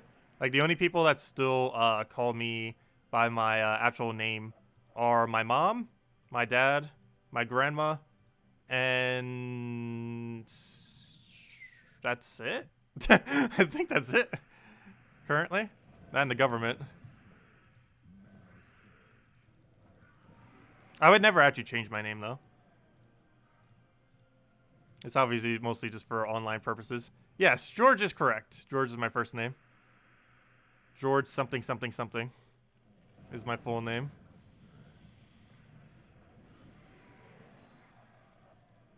I feel like just saying it. But it's generally not good to spam that info out there. Not like anyone's gonna really do anything with it immediately. Nope. Dan is incorrect. So the last name's correct. George Foreman Grill. Oh, that's great. George Foreman Grill. George Georgeson. That is funny. I don't know. Should I just name drop my actual name now this stream? I don't know. I think we should. We're almost at the 4-year anniversary of this channel. It's not that big a deal if we say our full name. It's just not good to, like, constantly have it out there. Tempted to. I've been meaning to. Some people actually do know what it is. But it's not that publicly known. Some people literally use their full name as their channel name. I know, I wouldn't. Can't be too cautious these days. I feel tempted to, though. No, we won't do it. Theoretically, it's already out there. You'd have to dig, like, exceedingly high to go find it, but the info's out there.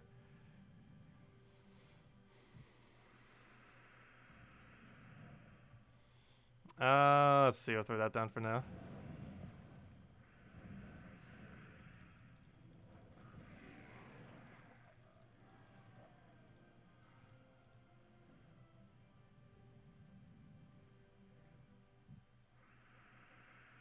Yes, there are two different versions of Tacet, and they actually do mean something slightly different. Even though they both mean the exact same thing, they're used in different contexts. Tacet with an E and Tacet with an I are used in different contexts. Tacet with an E is generally for names, as well as it's used in music, whereas Tacet with an I is used more so if you're trying to say what Tacet means, basically. Not exactly, but it's like if you were using it in a sentence to describe how silent something was, you would use Tacet with an I. But if you're using it within music or as a formal name, you would generally use it with an E. Or was it the other way around? I'm pretty sure it was that way. I should forget off the top of my head.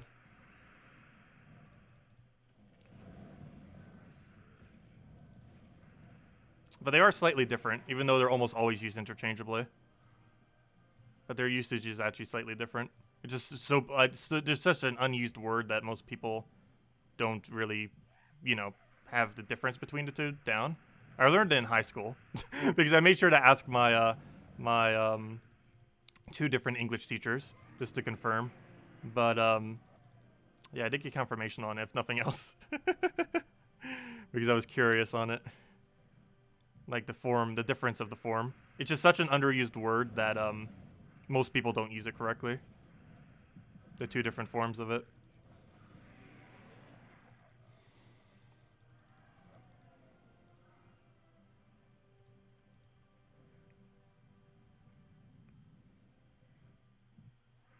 But yeah, they do have a slightly different meaning.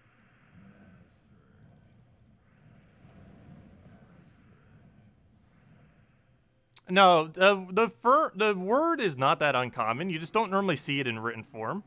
You normally see people using the Tacet version of it a lot in speech,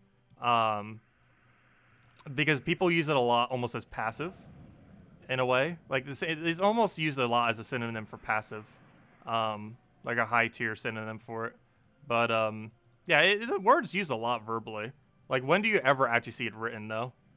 And the problem is a lot of people will confuse the I version of it with the E version of it when written. However, they are both completely different words.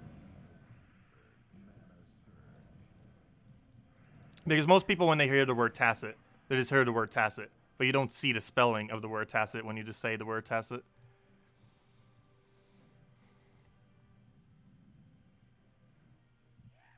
And if you put Tacet, generally when you're referring to Tacet in when you're writing about something, that's actually incorrect. It's the wrong form of Tacet in almost every situation, unless you're referring to music or a formal name.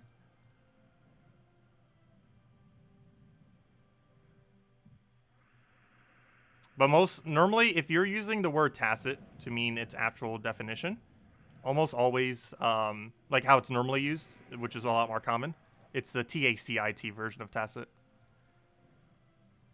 But anyways. Enough on that.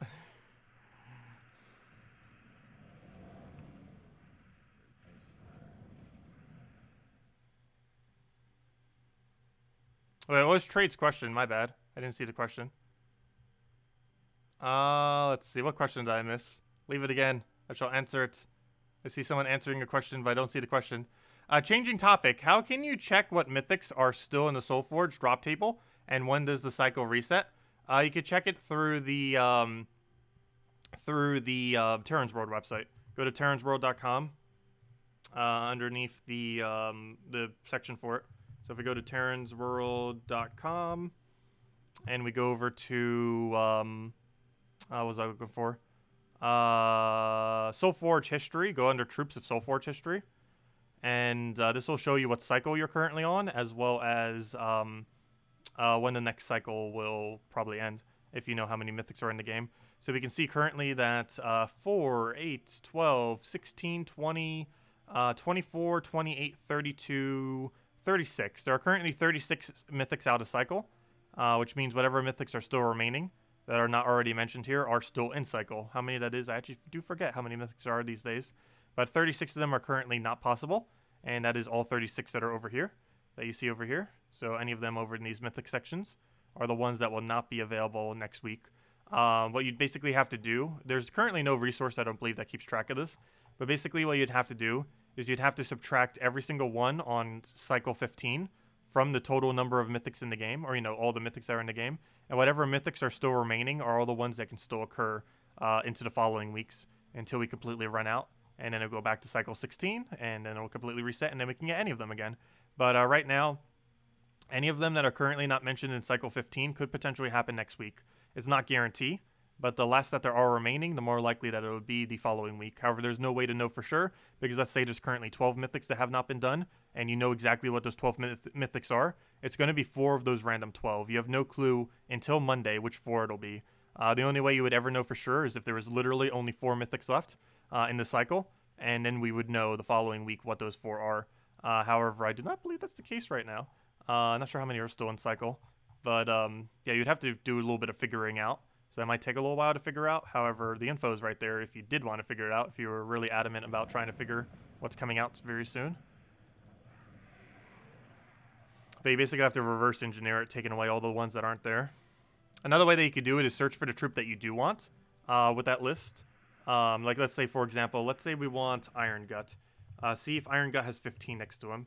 And does he have 15 next to him? And as we can see right here, he does not have 15 next to him. And because he does not have 15 next to him, that means Iron Gut could be next week, or up in the very near future. So you can basically do it that way. So as you can see right here, Iron Gut's the most recent time he's been mentioned is for the Cycle 14, which means he has not occurred yet for Cycle 15, which means we could have the Iron Gut next week. But you basically, that's the easiest way of probably doing it. Find a mythic you want. Like, let's say we want, I don't know, let's say we want, Mistralis wouldn't work because she's too recent. How about Phoenicia? So let's see if we want a Phoenicia. We see that she's on cycle 14. However, we can see it's 2 out of 6. So that means there's likely one above it.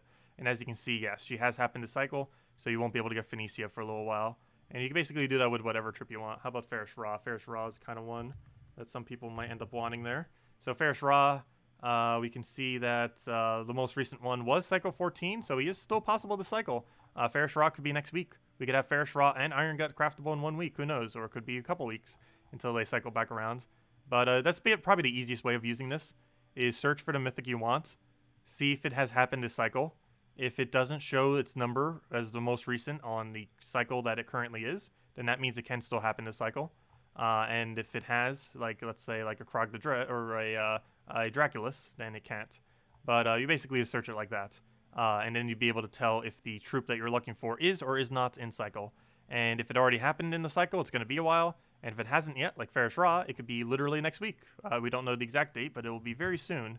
Or at least soon-ish. But that's basically how you use that page, if any of you are wondering. I know it's a lot of random numbers and stuff, but they do mean stuff. Oh yeah, no problem, Trade. But I'm pretty sure that answers your question. And if anyone else posts any other questions, let me know, and we'll make sure to go over it all. I feel like I missed something.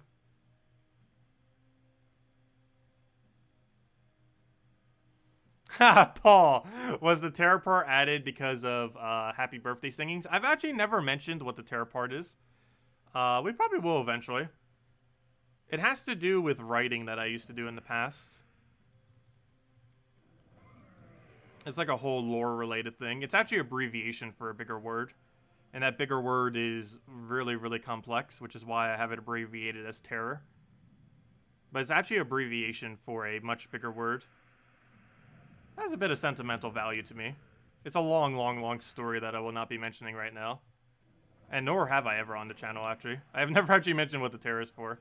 Though I don't think I've ever mentioned that's abbreviation for something. But yeah, it's actually abbreviation for a much larger word. That is like 3 to 4 times larger than that. Actually, probably 3 times larger. Gigantic backstory on that. Another time, though. We'll eventually mention that story. But that's a much harder to explain story than the Tacet part.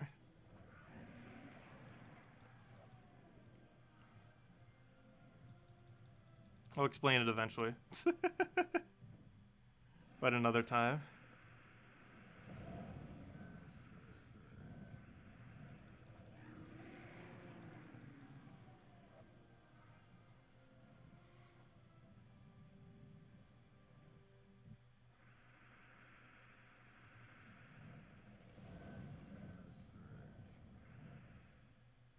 Revealing juicy infos.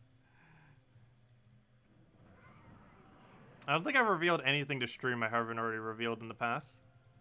Pretty sure. Yes, everyone's having long loading times in-game. I'm currently not, which is lucky. But we have been all stream, here and there. It's been scattered throughout. It's just server issues. Even our stream has been having it. But also the game.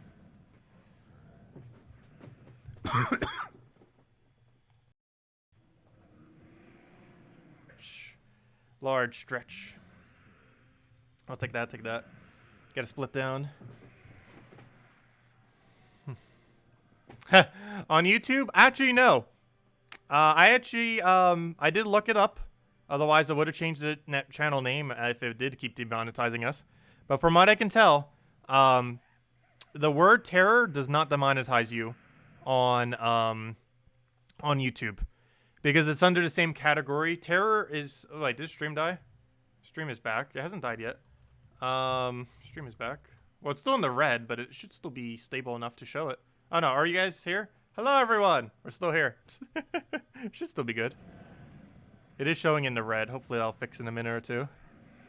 Oh, no. Do you guys still see stream? Can you still hear me? In fact, no one's replied yet.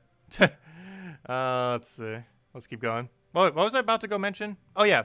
Well, I'll wait till the stream's back. Okay, it didn't die. Yeah, it shouldn't have died. It didn't die on my end. It got deteriorated output, but it's not dead yet. Hello, Zoinkster. But yeah, the word terror on YouTube actually is not demonetized. A couple other ones, which I don't want to mention, that might get me demonetized if I even say the word are, like the really obvious ones that you would think of if you were to associate something with the word terror, but that are really similar but aren't the same word, does get you demonetized if you say those or have those in the title or thumbnails or anything. However, the word terror actually doesn't. It falls under the same category as things like fear, as like a synonym of fear. So for that reason, terror does not actually demonetize you. Though similar words to terror, which I'm pretty sure you guys already know, which I won't mention, would get you demonetized if you mention them. But the actual word of terror basically counts as under the category of things like fear and... Why can I not remember any other synonyms of fear? But it basically just falls under a synonym of fear and does not get demonetized for that reason. Like, I think there was a whole compiled list of words that actually get demonetized on YouTube that someone ended up doing. And terror is actually not on it. Though a lot of words similar to terror are on it. But terror itself is not demonetized on YouTube. And after how many times I said it, would be a really easy way to tell if it will. Because we said it probably a billion times this stream. In a short duration.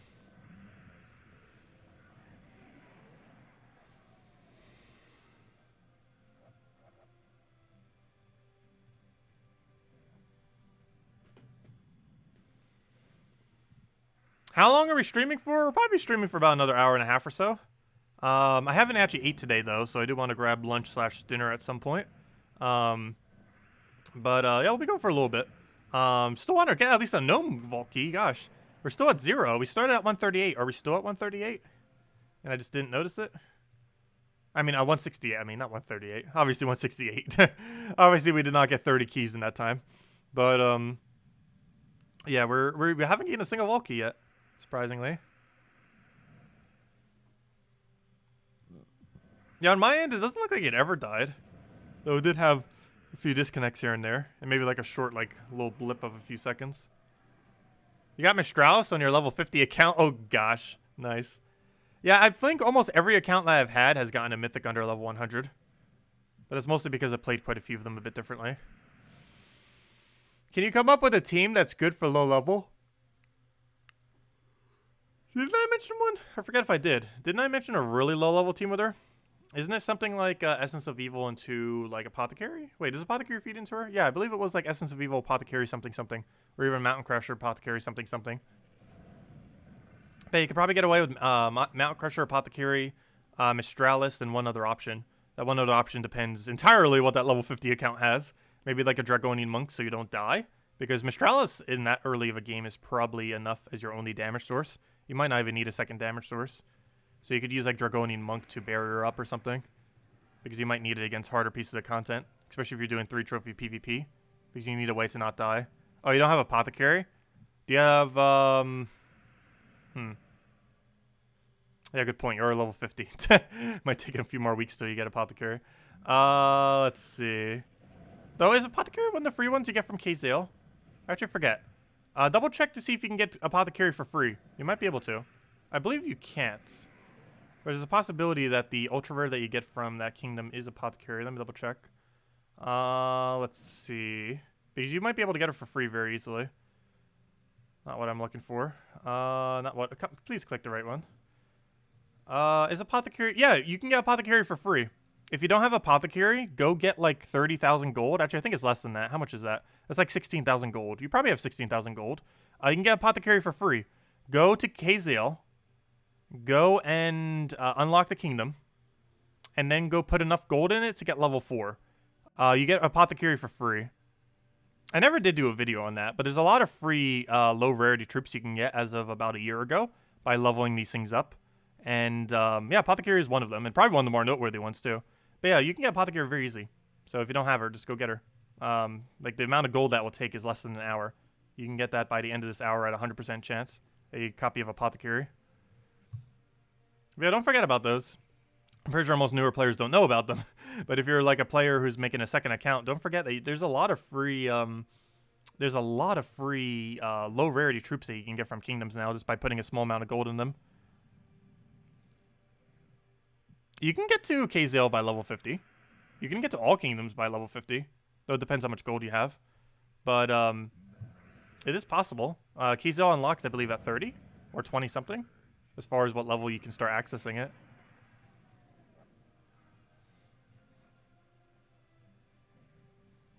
Oh, then again, didn't they change how you unlock kingdoms, though? I forgot about that. Never mind.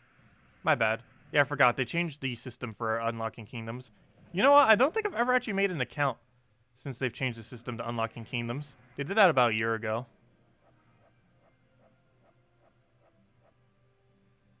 But yeah, they end up changing how kingdoms unlock. I forgot.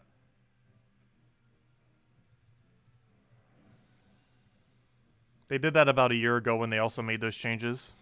They did a lot of changes simultaneously. And that was one of them. It's actually harder to get all kingdoms now compared to what it was before.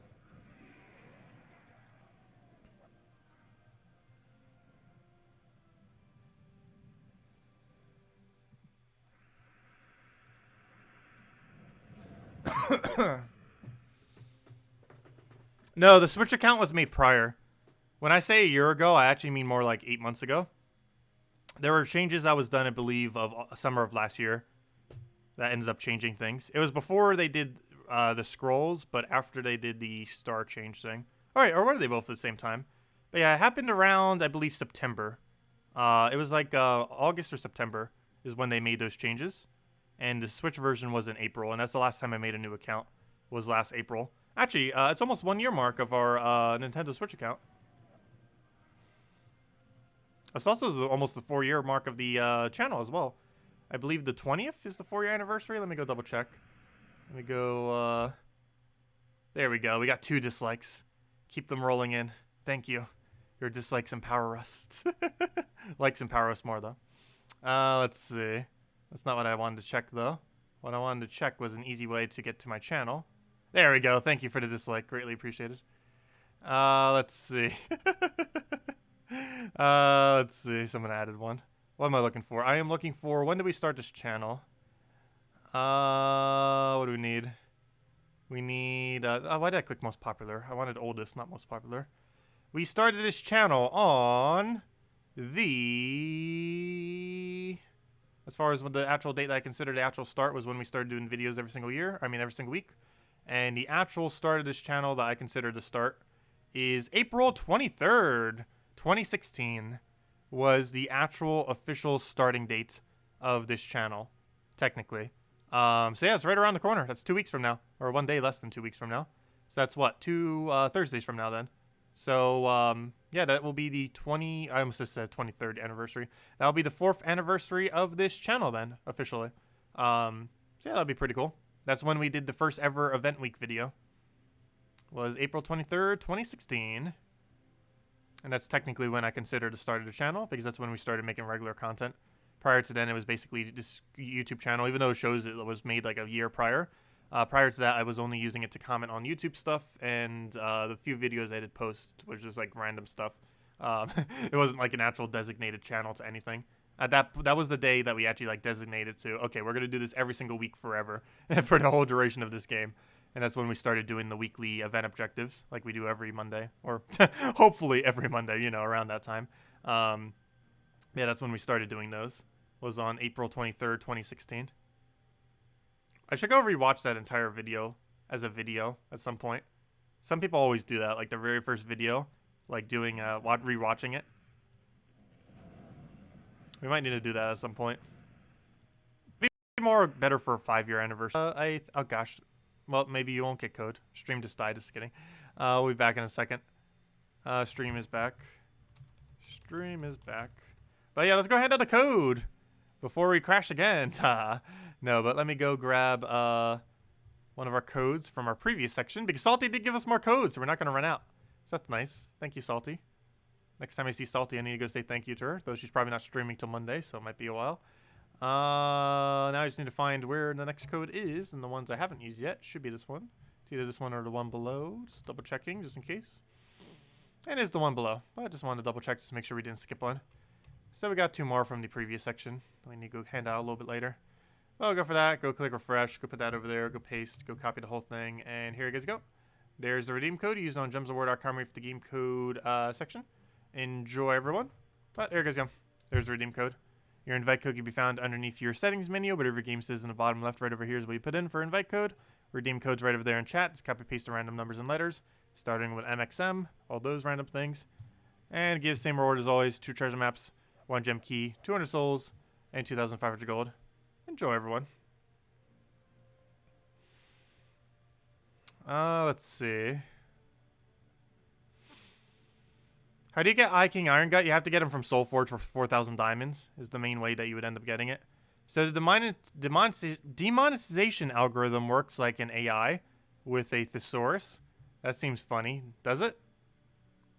There's a lot of words that they have in it. I'm pretty sure every single individual word is inputted manually, though. I don't think it has the capability of understanding context in that way. It just listens for a certain sound and then demonetizes. As well as if it uses a certain key term. Obviously, it's a lot easier to find key terms and stuff than it is to find a sound, but it can still find sounds as well. Anyways, there you guys go. Enjoy the code. In other news, let's keep getting a night going. Now that we finally got a vault key. Not going to be opening it, though. But making progress. Level 91 night. 91 nights. We'll definitely have 100 by time next Friday rolls around. Probably even by the end of this weekend, most likely. Should hopefully be able to. Probably go for about another hour or so of grinding. Get another hero level. Probably get another 2 class levels. And hopefully get a few more vault keys, since that's obviously one of the main things that we're trying to hunt for right now. Though any amount of resources is also going to be helpful, nonetheless.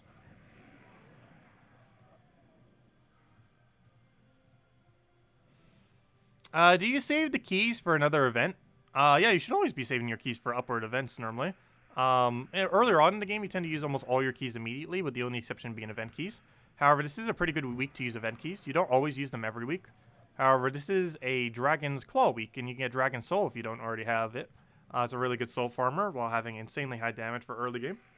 Other than that, it's also has quite a few other good troops, like Divinia.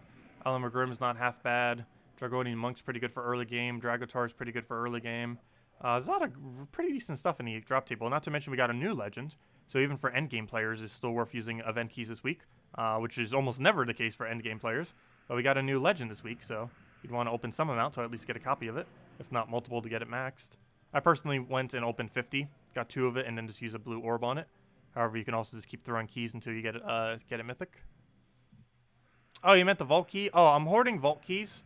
Mostly because they mentioned about a year and a half ago that they might rework how vault keys work, and that they might make it so it's easier to get copies of the vault troops, which also might imply that it might become a kingdom at some point, the vault kingdom.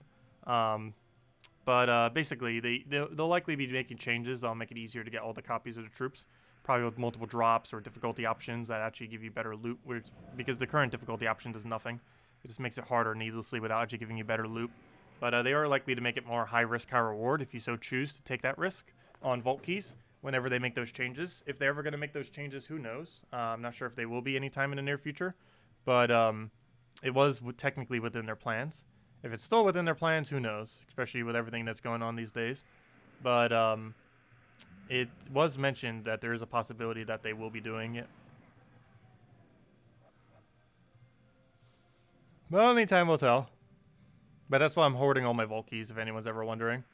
It's because they might be reworking vault keys at some point. And I've been hoarding them for like a year and a half or so.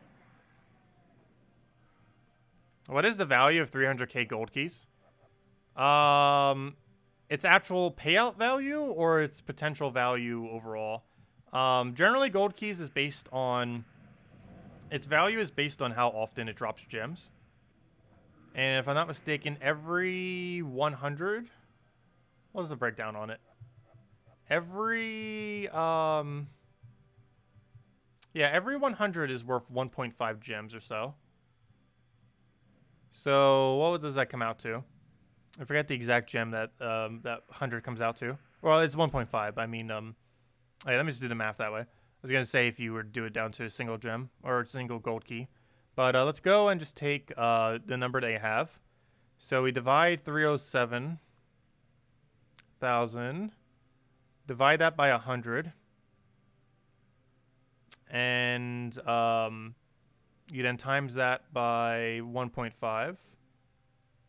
And the approximate amount of gem value is 4,605, approximately. But yeah, it's worth about 4,605 gems. You're probably going to get around 3,070 gem drops. However, the gem drops can be 1 gem or 2 gem. And you also have to factor in the value of the gold and the glory. The souls, not so much. But, and in doing so, you come to a value of about 5,000 gems or so of value, with actually 4,605 of them being physical gems that you actually get. But yeah, if you get exact drop rate, like if you get average luck exactly on the drop rate, assuming 1%, and assuming even between 1 and 2 gem drops, you would have exactly 4,605 gems. Obviously, it'll probably vary by a few hundred, either up or down, but you will get approximately 4,605 gems from opening 307,000 gold keys. And that's not even counting the glory value's gem value, or the gold that you get from its gem value. Because gold and glory also has gem value, not just the gems. And obviously, the gem value is quite literally however many you get, because gems are gems. So their gem value is literally 1 gem each. But souls have no gem value. There is nothing you can convert souls into that has any amount of gem value. Unfortunately. That doesn't mean they're a useless resource, but it just means they specifically have no gem value. And the main reason glory does is because they can get mythics. That's actually the only reason why glory does. Well, actually, no, it's not the only reason. It also has a gem drop. Though the factor of its value tends to be more so factored by its chance of mythic rather than its actual gem drop, though. Whereas gold key's value tends to be almost entirely by its gold drop because it has no mythic drop. I mean, by its gem drop because it has no mythic drop, I mean. Code dead in 6 minutes? I'm not surprised. We have like 100 viewers average this entire stream. And the codes only have a couple hundred claims. And even if only like 10 people share it with their guild, and even if only like a third of each of those guilds were on, you pretty much almost killed the code already. Just with that. Between everyone here and just like 10% of people sharing it with 10% of people. And there are 30 guilds. Or, 30 member guilds.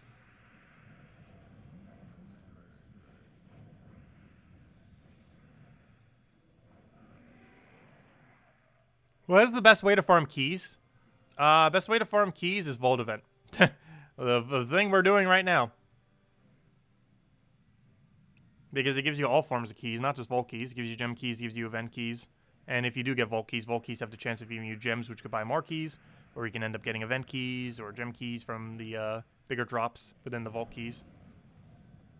But the other best time is being in a better guild that donates more to your guild. A good majority of the keys that you accumulate throughout the game, probably around like 70% or so, are almost entirely accumulated through your guild by just donating more gold to your guild. So being in a guild that donates a really high amount of gold is very beneficial.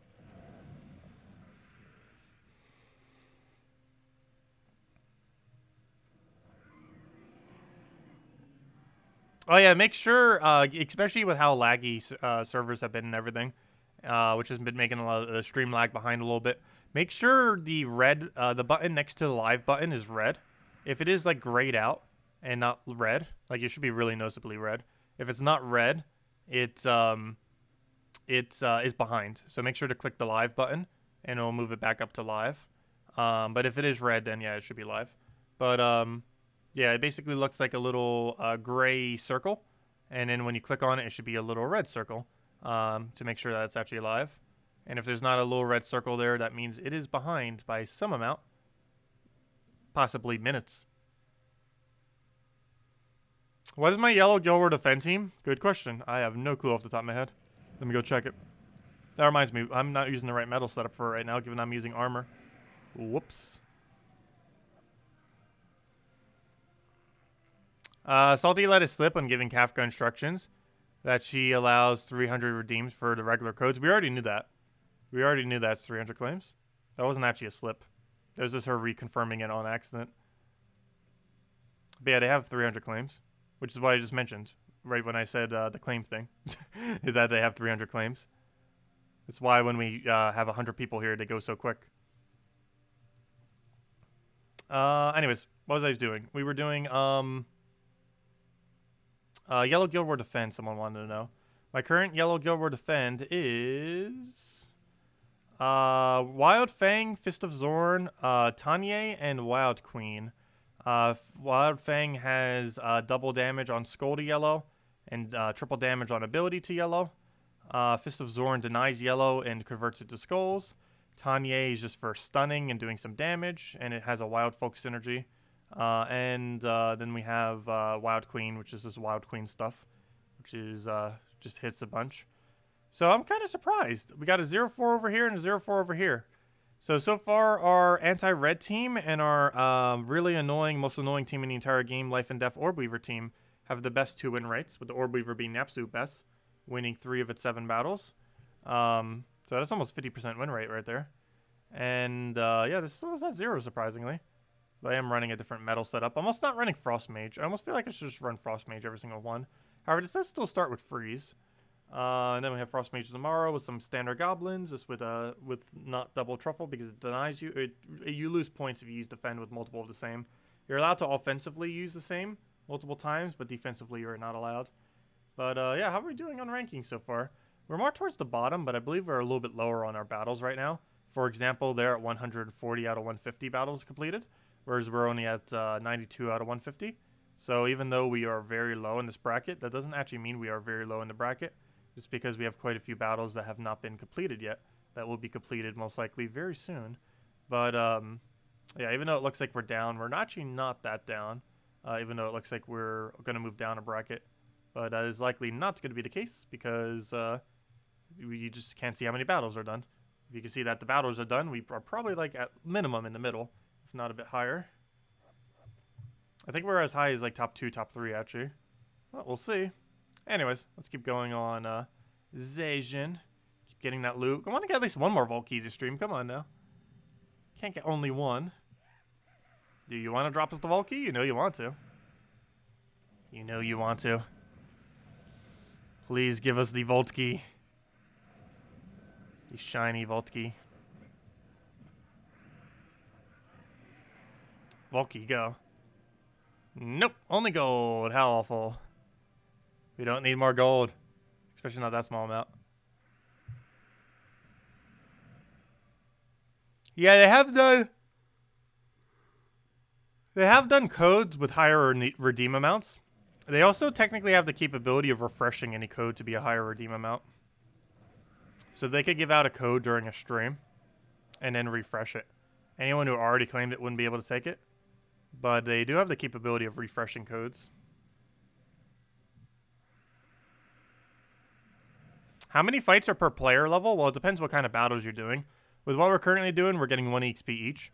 The other best method, which is actually slightly better than this, but it's more annoying to do and you get less gnomes, is to spam PvP. And if you do 1 trophy casual PvP, the place where you can repick for gold rather than gems, if you do that location, you can end up getting a quicker rate of EXP because you get 2 EXP per battle. However, given that we're getting currently 1 EXP per battle, every single level is taking us approximately 90-something battles. Because every single level takes us 1 higher EXP than the level. So right now it's going to take us 92 EXP to reach level 92. And then once to get from 92 to 93, we're going to need 93 EXP. And with that, that basically means 93 battles with the method that we're doing right now. So we'll probably gain 2 more levels before we end up grabbing dinner for today. Not sure what I'm even going to eat today. I just have a salad with something. I've been having a lot of salads lately.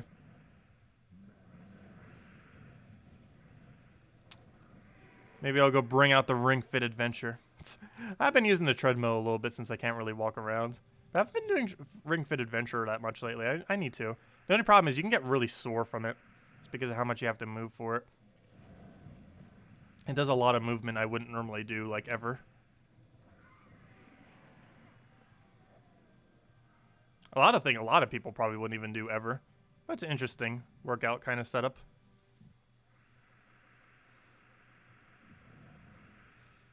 Let's see, we'll throw that down. Do I know how much EXP you need for hero class or hero level, not class? No. Even though the data is kept track within the game, there is currently no visible way to see your hero EXP. There was once a glitch on the console version that allowed you to see it over top of your glory. Like, it was basically making the glory value whatever your EXP value was. It was kind of weird. They were able to fix it, though, and not lose any resources because they were just being tracked in the wrong sections. The actual resources were still being tracked. It just wasn't showing them right. But, yeah, the EXP is kept track. There is, like, a whole EXP bar that fills up with a gigantic amount of EXP that you need per level.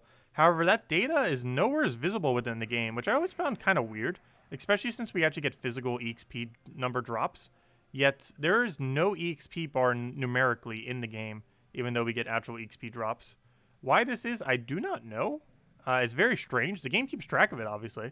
And we even know from console versions that there's literally an actual physical number for both ends that it keeps track of, that it can actually list at any point if they wanted to. Why they don't, I don't actually know. Maybe because they might think that the numbers will be too intimidating, because those numbers are pretty big.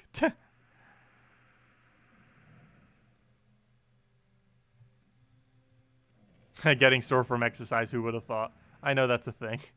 Well, normally when I go walking, I don't really get sore. It's more so just kind of relaxing, and it works as like a little bit of a stretch and everything. But, I don't know. When actually working out, obviously you get sore. I'm just not used to it because I generally don't work out. Trying to keep a healthy weight, but I'm not trying to get any kind of figure or anything like that.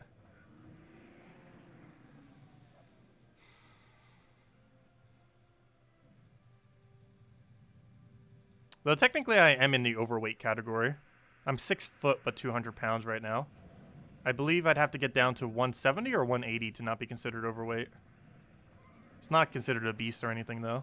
It's like right in the middle, I believe, of overweight for my height.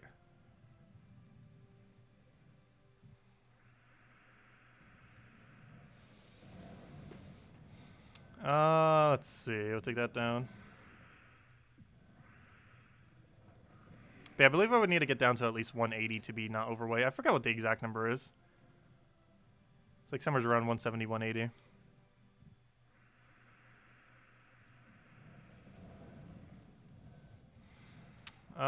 Let's see. We'll take that over.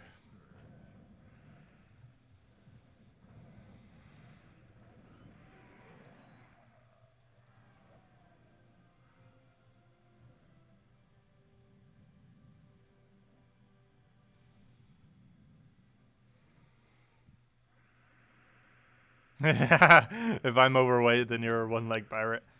Actually, a good majority of my real-life friends actually all weigh more than me. I actually have very, very few friends that in the United States that weigh less than me. Like, very, very few. Almost all of them outside the United States weigh less than me. Just because everyone's thinner outside the United States. The United States is one of the most obese countries. Actually, is it the most obese country? I actually forget. Are we #1 in obesity? I know we were at one point. Are we still the #1 in obesity? I wouldn't be surprised.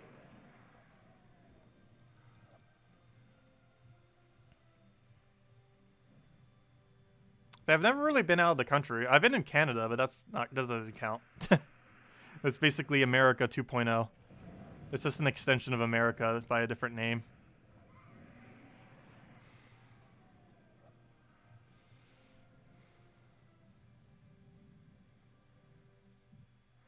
Yeah, I actually live in one of the most obese states in the country as well. I know South Carolina used to be top 10 at some point. I'm not sure if they still are.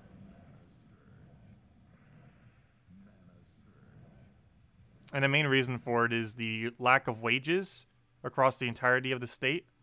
And also because the sheer amount of fast food that is in the area.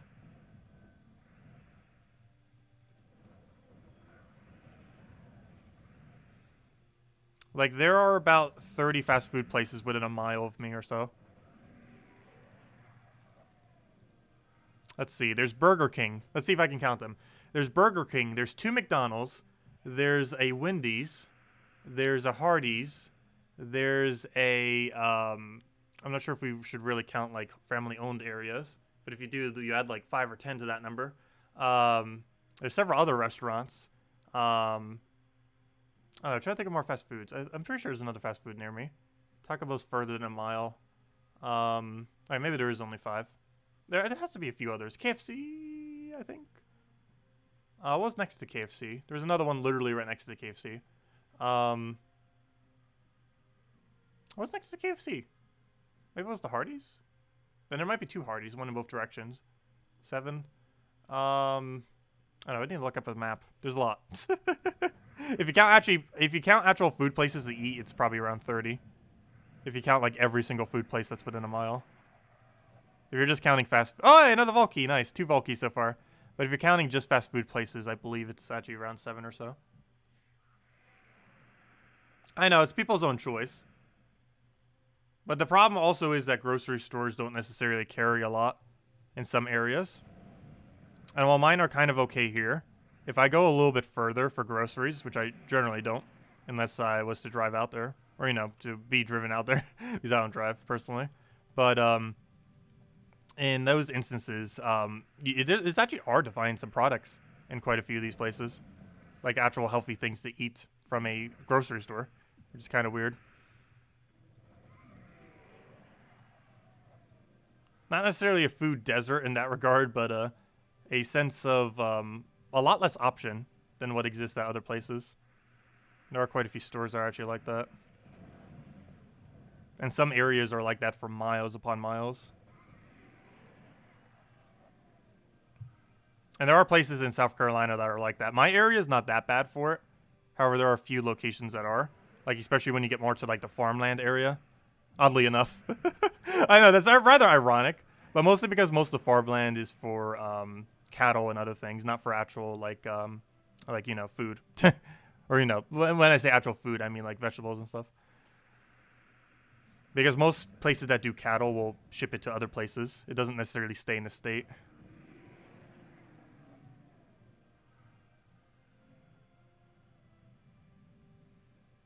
Because other states will generally buy it for more than this state would.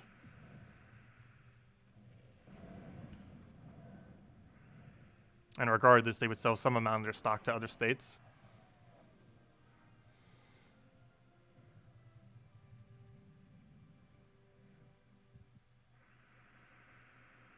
Let's see.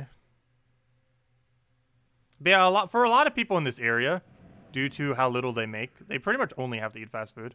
There's a lot of people in the area that pretty much just live off of just... Luckily, I can live off of lettuce. Lettuce and eggs. I can live literally off of lettuce and eggs. I don't need anything else. Give me some lettuce. Give me some dressing for it. Give me some eggs. Do it up however. I'll be fine. Obviously, I eat more than just that. But I could live off of just that. And luckily, those things are cheap and obtainable pretty much anywhere. Because most places have more eggs than they ever know what to do with. I know even just from having 3 chickens, you have more eggs than you're ever going to need. Like, you have a whole, like, factory of chickens, you're going to have, like, infinite eggs. Like, eggs are generally not that hard to come by anywheres.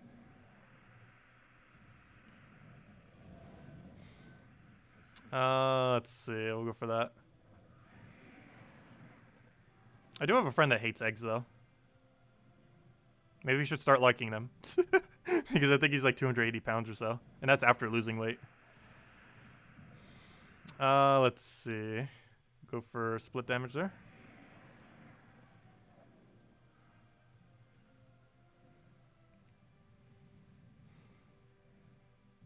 Are we talking about Animal Crossing now? No. Talking about real life. I used to own 3 chickens. And a rooster. But we would give out eggs to the area a lot. Like, a lot. Like, we'd literally just have, like, a freezer basket up front. And with a thing of eggs in it. It's like, hey, take it. Leave a tip if you want, but just take it. We don't need them.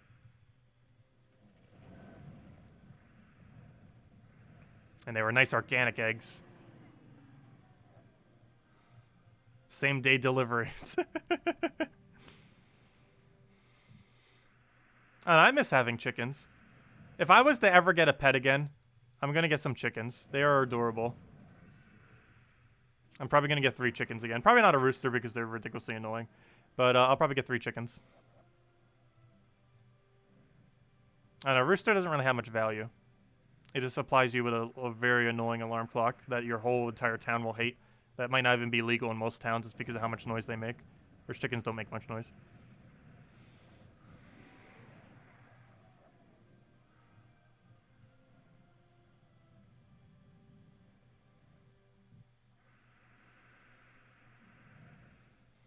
Yeah, coyotes end up eating my chickens when I had them in New Jersey.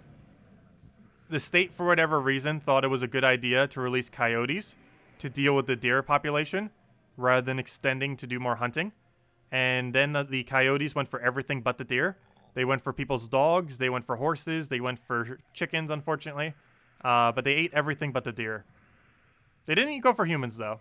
But they went for everything except humans and deer. And they were set out to go get the deer. I have no clue why they did that. But, logic.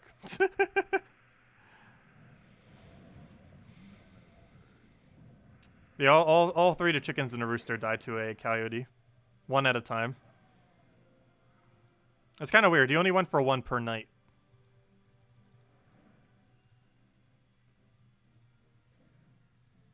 Owls ate yours? Really? Owls eat chickens?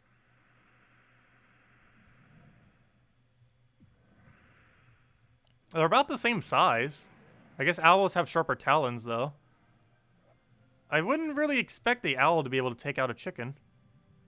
Like, chickens aren't really that pushover if you're being aggressive against them.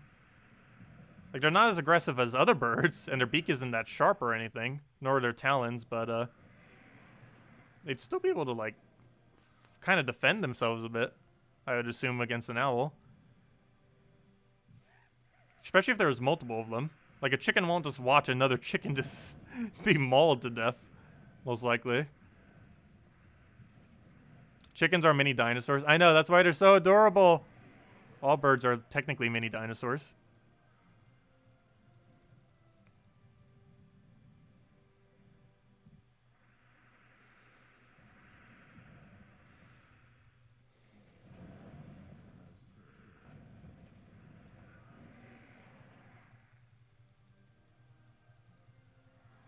You leave for a couple of minutes and you come off to a bird off. Oh yeah, we somehow started talking about birds. Oh, because we were talking about food and food deserts. And then I shifted over to eggs. And then we started talking about chickens and how I want chickens again eventually, if I'm ever going to get a pet again. And then somehow we got to owls killing chickens and other creatures killing chickens. Oh, they were babies. Mine were actually fully grown. But obviously a chicken against a coyote is not going to win that fight. That is not a fight they have any chance at.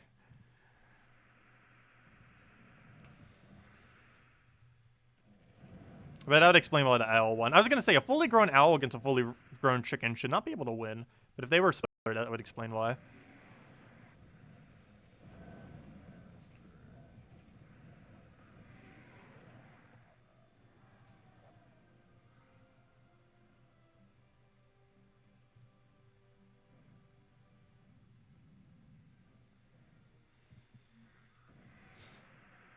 Tacet's real name is Chickens. Yeah, normally chickens do sleep at night. So they're just kind of laying there, doing nothing. All vulnerable.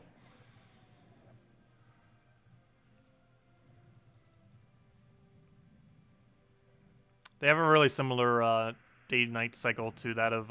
actually, probably to humans, actually. Like, I don't recall them ever, like, being awake at night. They wake up pretty early, though. They normally wake up at, like, 6 a.m. So a lot earlier than some people might. But, they generally sleep at night. Chickens and roosters. That's why you don't ever hear cock-a-doodle doing during the night. Because they wake up early. But they sleep during the night. Like most creatures do, for the most part. Obviously, some are nocturnal. But chickens are nuts.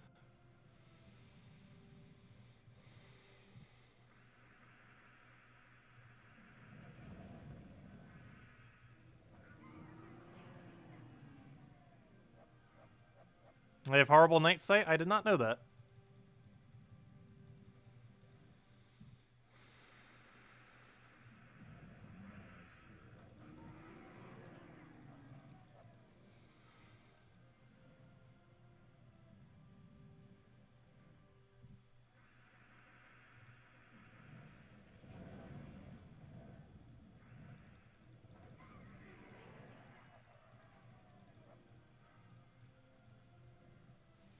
What time are you starting your stream tomorrow?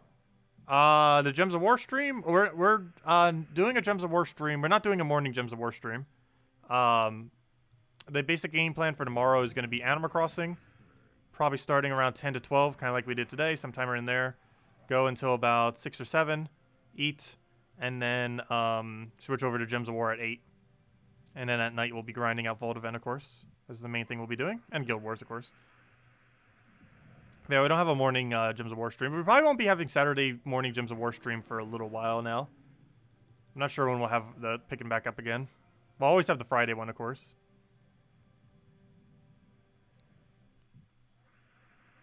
Maybe once Animal Crossing starts dying down a bit. But it's still been going at full swing. It's a great pandemic game. Has perfect synergy. My character in game actually still has a coronavirus mask on. I keep calling it a coronavirus mask. It's, you know, just a normal mask that you would wear. One of the white ones. But he hasn't taken it off. Well, he has. I pretend switch it with another mask. As if we're, like, taking it off every few hours. I sometimes forget to switch it, though. Because obviously we don't actually have to. But, yeah, don't just keep wearing the same mask, obviously. Gotta switch them out every few hours in real life if you're using them for whatever.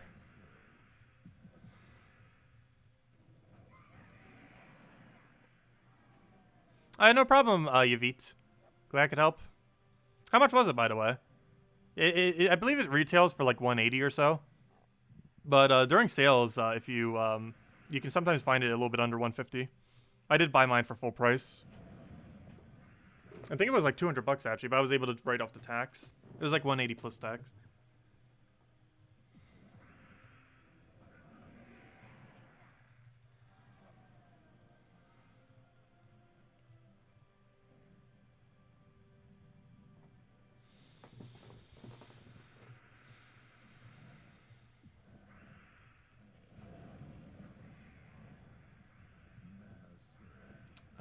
Let's see. We'll go for that for now.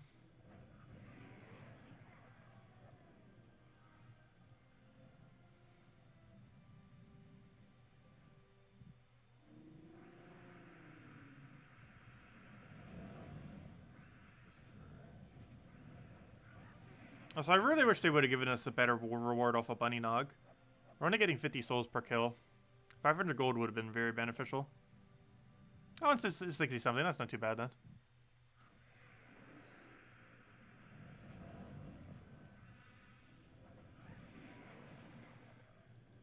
Yeah, I've been meaning to get an adapter for it so I can use it for mobile as well. Because I actually do really like that capture card. I haven't had any issue with the capture card yet.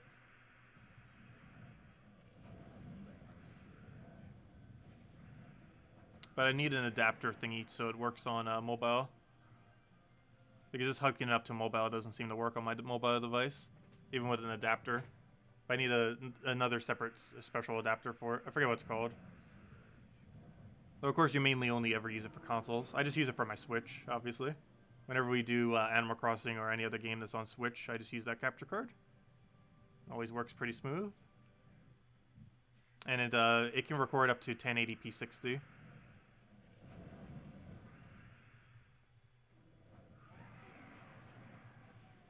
Would you rather open 10 VIP keys or 50 gem keys? What do you mean by that? As far as the loot from it? 10 VIP keys is better loot, if that's what you're referring to. Like, which one has better loot, 10 VIP keys or 50 gem keys? It's 10 VIP keys is the more likely one to have better loot. There's even a possibility that from 10 VIP keys you would get 50 gem keys on top of other loot that it would also give. Because that means you would just have to get 2 gem key drops within the 10, which is definitely possible, while also getting just a few scrapped gem keys across 10, which gnomes would normally give you like at least a gem key or 2, every single one. Because there's 3 different ways you can get gem keys from opening a vault key. You can get 1 per gnome, and there's 3 of them. 4 per gnome, and there's 3 of them. As well as you can get 20 of them from the Cedric, which is a little bit of a rare drop, but within 10 chances, you'd probably get 2 of them. What's better value? 10 VIP keys is better value than 50 gem keys. Every vault key is worth approximately 80 gems if you average their value. Approximately. That can vary a lot. But I say it's overall value. If you count every single drop a vault key has, comes out to about 80 gems or so per vault key. Whereas the value of 50 gem keys is what is it? It's 9 each, which comes out to 450. Whereas the value of 10 vault keys is 800, which means theoretically, just based on that, vault keys have about double the value of 50 vault. Like basically, 10 vault keys has double the value of 50 gem keys, essentially. You mean the chest, not the vault? I'm not sure what you mean by the chest.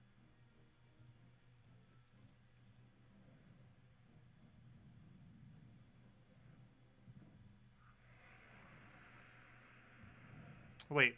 Oh, did you say VIP keys? My bad. Did you say... I thought you said vault keys, not VIP. Wait, did I read that? Oh, my bad. I completely misread that. He said VIP keys.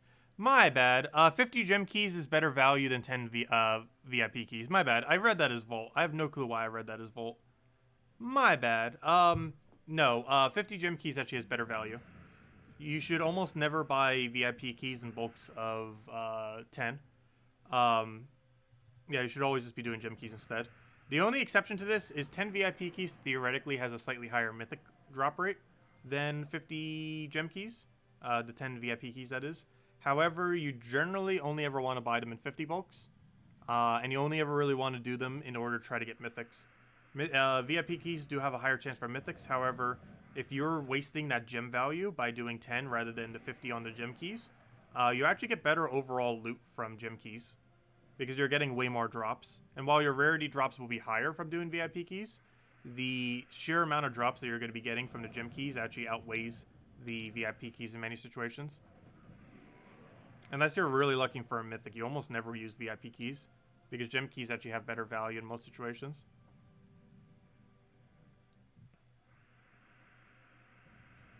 But yeah, the only real purpose of VIP keys is to try to get mythics.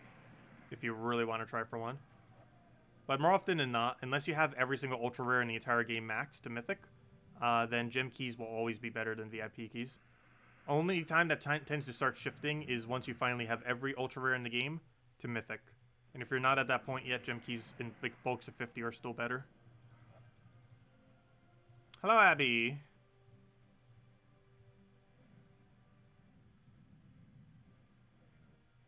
Yeah, my bad. I completely misread that as vault keys. Completely misread that. That question makes a lot more sense. Because I thought that was like a hypothetical. But then, oh, it's VIP keys. Did his stream just die? I just noticed the thing. That's back. Let me go say it's back. Stream is back. We died for a moment. Come back, stream. You're still in the red. Come back. You were wondering if it's worth getting VIP 5. Yes and no. Yes, it is if you're going for every mythic in the game eventually. The stream just died. Please, come back. YouTube, what are you doing? Stream. Or it says it's died. I'm not sure if it actually died. Let's see, what's my thing doesn't say it's dying. It has to be on YouTube end. My program didn't even say we dropped a single frame. It's just YouTube itself dropping the inputs. YouTube!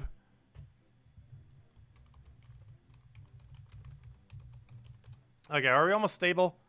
It still shows in red. Can you guys see me? Can you guys hear me? Okay, it didn't die? Okay. It keeps showing that it is on my end. Twice. And it's still in the red right now. Let's see. Oh, it didn't die? Weird. YouTube, stop lying to me. Anyways, what was I saying? But yeah, VIP 5 could be considered worth it. However, you would have to have every ultra rare in the game maxed before it generally becomes worth it. You also generally want to have a reserve of like 5 to 10,000 gems, ideally like 10,000, before VIP keys are really worth it. But no, it's not really high priority to get VIP 5. However, it is useful in the long term of the game. I personally haven't opened them for ages, but that's because we have full completion of the game pretty much at this point, as far as all content. And once you have everything, the natural amount of keys that come into the game is pretty much enough to keep up with the rate of mythics.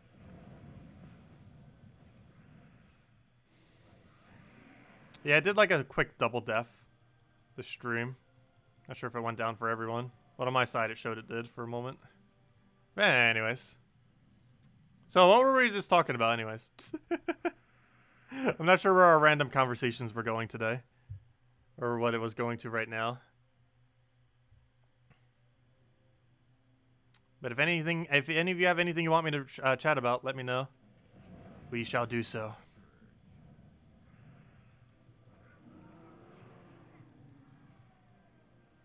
Have full completion. I don't see Knight level 100.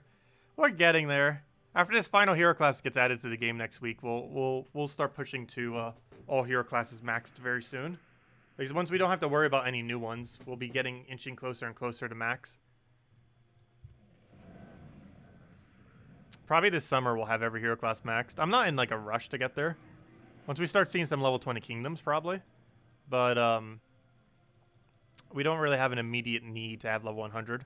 Like all the hundreds we haven't done don't really gain any benefit from doing so. The only reason we even need to get them to 100 is because kingdom requirements will eventually require level 100 hero class. And to have them already done is nice. And because it's technically required for full completion. Now, I'm not sure what the true definition of full completion is in Gems of War. There's a lot of things that you kind of wouldn't consider full completion.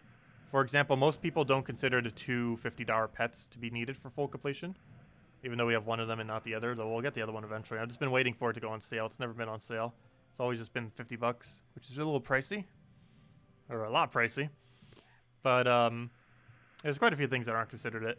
Technically, the prestige pet, oddly enough, from global chat, generally is not considered needed for full completion. Even though you could technically consider it. Mostly because it requires a social element. What else is not really generally considered required? Some people actually don't require all weapons. I personally would, but except for the $5 only weapons. But yeah, some people don't count the $5 only weapons, and I personally wouldn't either for full completion. But any that can be obtained through not money, like old event ones, I would still count. And some people don't count the $5 ones, and I'd probably be in that camp as well, even though I do own every weapon in the game. I got them when they weren't $5 though. I never spent $5 for any weapon in the game. Because they were all available for in-game resources at one point in the past, but now they sell them for money. What else are things is technically not generally considered for full completion? Trying to think. Hitting max level is literally impossible. Generally, level 2000 is considered max completion. Just because anything beyond 2000 is absurdly, ridiculously hard to do. And barely even anyone's even above 2000 to begin with. Some people might not consider that full completion, though. Hey, third Volkey! Nice. Got 3 so far. Just because of the amount of sheer time it takes. Like, there's a possibility in 3 years I'm not even level 2000 yet.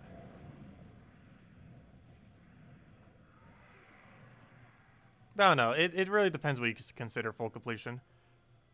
I'd probably say the main thing that's considered full completion is if you can do the following 2 things.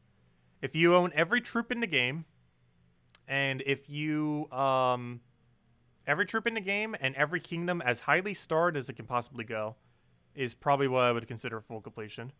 And 2 other caveats to that I would maybe consider, which kind of synergize into each other, is 2,500 all factions, and level 100 all hero classes. Those are probably the main things I would consider full completion. I would not count weapons or pets or most of those other things. But if they get correlated into Kingdom Stars, then yeah. But Kingdom Stars is the most important thing. Like if you're currently as maxed as you can on every single kingdom, that alone could even be considered full completion. if you have the requirements to have max stars on every kingdom in the game, like as far as it can possibly go on every single kingdom, I would consider that a version, probably the simplest version of full completion of the game. Because at that point, you would have the highest amount of stats. Well, actually, you'd still be missing a few stats here and there. Like, you'd still be missing Underworld stats, which is one of the other reasons why I mentioned that's kind of a thing.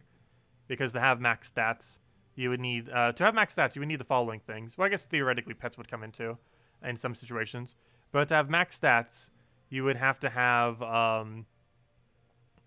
every single kingdom to level 10. As many as possibly can be done to level 15. Have your guild be in a guild that always does all tasks, including epic tasks, and having max renown, 2,500 on all. That would give you the most amount of stats in the game.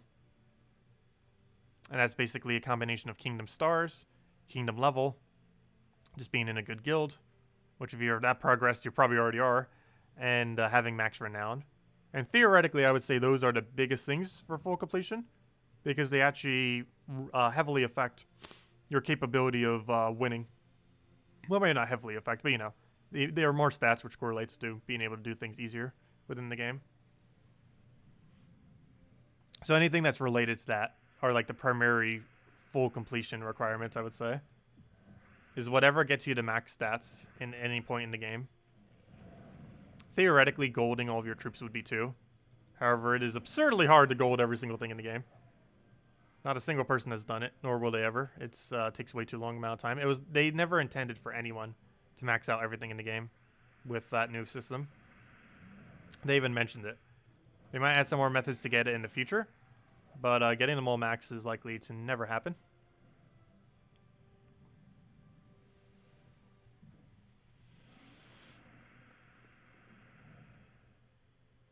You remember being that low level in June? Will be your 1 year, and you'll be level 1,000. Congrats! So just keep playing and join a good guild. Yeah, playing the game slowly over time is probably one of the better ways to do it. You obviously can like power grind given days, especially gnome events, which is worth doing. Obviously, power grinding these gnome events when they occur. But it's good to take it like one step at a time. Take it for like the long game. Get more play value out of it too, doing it that way. Also, it doesn't seem like you're grinding as much if you take it from a long duration. Because a good majority of the loot that you get per week is limited per week. Like, unlike most mobile games where you're kind of like bottlenecked to get no resources, you can infinitely farm and still get pretty good rates in Gems of War. However, if you take it over a long duration of time and you just do like the a little bit above the minimum that you really need to do, just to be in like an okay guild, to be doing all the dailies, all the weeklies, stuff like that. As long as you're doing that, over time your account will build up to be pretty strong without ever having to spend any money. And you'll still get the full enjoyment. And you get to progress through the entire game through all the different sections without feeling like you're ever too far behind. I feel like what some people will do is they'll like power grind when they're still somewhat early in the game, but they'll kind of get discouraged because they're trying to make so much progress while they're at a low level with very little troops, very little resources, very little everything. They power grind to a point where everything around them kind of grows at a quicker rate than they are, because some people around them might have been playing for like months upon months. Yet they power grinded over the course of a few weeks and got to that point.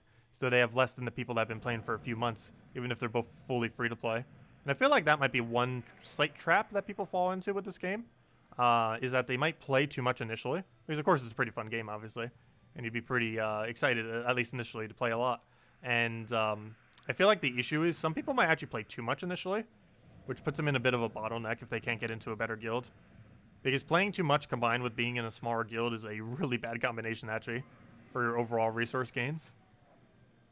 Which I feel like happens to a lot of players. That's good for playing for the long term. Anyways, take that over. Grab the explosions. And that's why I hate time travel in Animal Crossing 2. On a slight tangent related to another game we play recently. There's something called time traveling in Animal Crossing. Basically, what this allows you to do is cheat the game excessively, because it allows you to do any event whenever you want. It allows you to do any... Because a lot of things are time-locked in the game to specific times of the day or specific seasons or specific months. And this can be exploited simply by changing your console date and unsyncing it to the actual time. And yeah, this is obviously pretty problematic to the overall game. However, it ends up ruining the game more so for themselves than anyone else, because it changes a game that should have at minimum 1 year of content all the way down to a game that if they rush through it will only have like a few months of content, if even that. And yeah, it's generally not advised. Time traveling in Animal Crossing. I have actually never time traveled in any Animal Crossing. I've always played all of them as intended. And even though I use glitches in quite a few games, I actually don't use glitches in Animal Crossing, just because it ruins the feel of the game.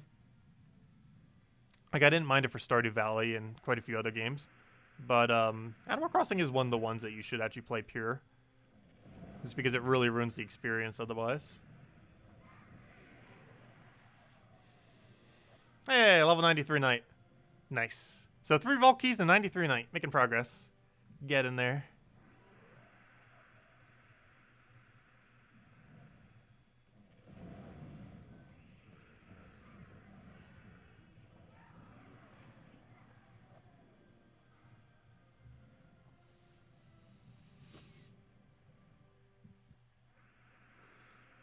Yeah, there are people over 1,000 that are missing a lot of troops, like hundreds of troops, potentially. There's even people over 1,200 that are still missing upwards of 100. Though, of course, most of them are probably mythics. These are, like, what, 50-something mythics in the game right now? So that's somewhat understandable, because it is possible to be, like, 1,100 with only, like, a few mythics. Depends how quickly you level, or what kind of guild you're in, or what kind of resources you focus on. But there are people, like, 1,100, 1,200 with only a few mythics, or even 0. I'm not sure what the highest level ever was with 0 mythics, but I'm pretty sure people have reached 1,200 with 0 before. Those are generally people that play a lot, though.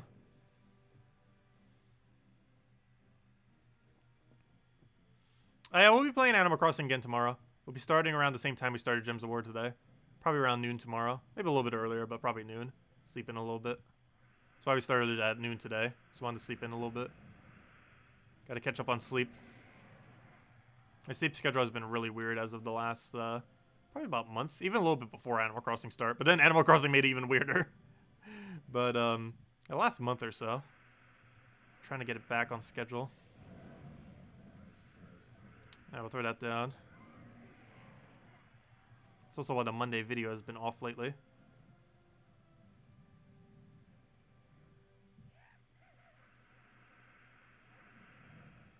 She never opens chests. She's hoarding all of them for never. When you're in early game, you tend to throw every key immediately. The only exception to that are guild keys. Hey, 20 gems, nice. Gotta replenish those gems. But the only two exceptions to the keys in early game is you should throw all of them immediately, except guild keys and event keys. Event keys you should save for good event weeks, which this actually is a good event week, so if you want to throw down some event keys this week, go for it.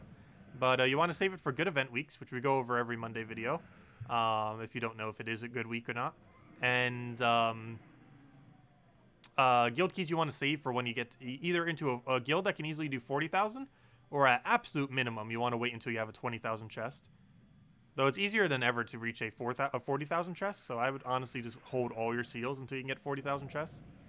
But it is perfectly fine to just throw them at 20,000. It's basically the difference as them counting kind of like glory keys or kind of like gem keys. Whereas they basically count kind of like glory keys when they're at 20,000 or above, and once they're at 40,000 plus at max, they count as basically gem keys. Or at least half like that, because half the drops go as guardians, assuming you don't have them all. And obviously at that point you wouldn't have them all.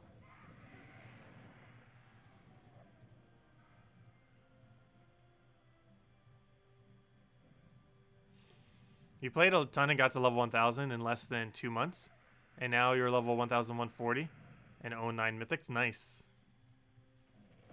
Yeah, I think my Nintendo Switch account reached almost 1,000 in a month and a half or so. I could have done it in first month, but I didn't bother grinding it out. But it was possible for us to have reached it. I just didn't bother doing it.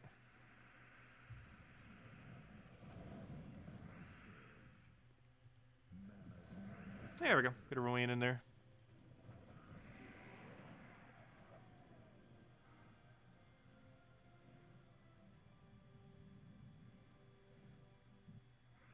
Anyways, guys, does anyone else have any other questions? Otherwise, I do think I am actually going to be wrapping up for a little bit soon here. Probably go grab a salad with something. I think I'll double check what we even have. The problem is it's like all buried because we stocked up. Like I know we have a lot of stuff. I just don't know where it all is because we kind of just shoved it all in to try to pack it in. Just because we had to buy basically 2 weeks worth of food. And we might have overbought a little bit.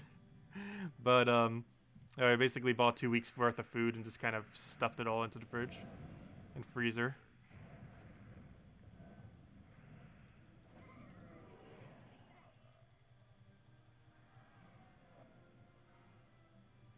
Oh yeah, I'll check out the flower guide. I've been meaning to research that. I'll probably do it while eating. I'll just watch a video on hybrids. I've been meaning to look up how flowers work in Animal Crossing.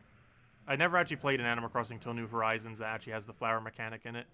There's like a whole breeding system that is super complex. Well, not super complex, but it's actually straightforward once you actually learn it. But not knowing it prior seems super complex. Question: if a 7-Eleven is open 24 hours a day, 7 days a week, why does it have locks on its doors in case of burglary? Also, there are still instances where you would close. For example, holidays and other situations. So you would still need to close even if you are open 24/7. It's not like you never close just because you're always open. Because there are circumstances where you would close, even if you're always constantly open. Also, the 24/7 McDonald's at the Chicago airport is a lie. There's actually 2 of them. And I was there at like 4 a.m. and they were closed. They didn't open till like 5 a.m. or 5:30 a.m. or something. I got there too early. It had a 24-hour sign and it was a lie. They were not open.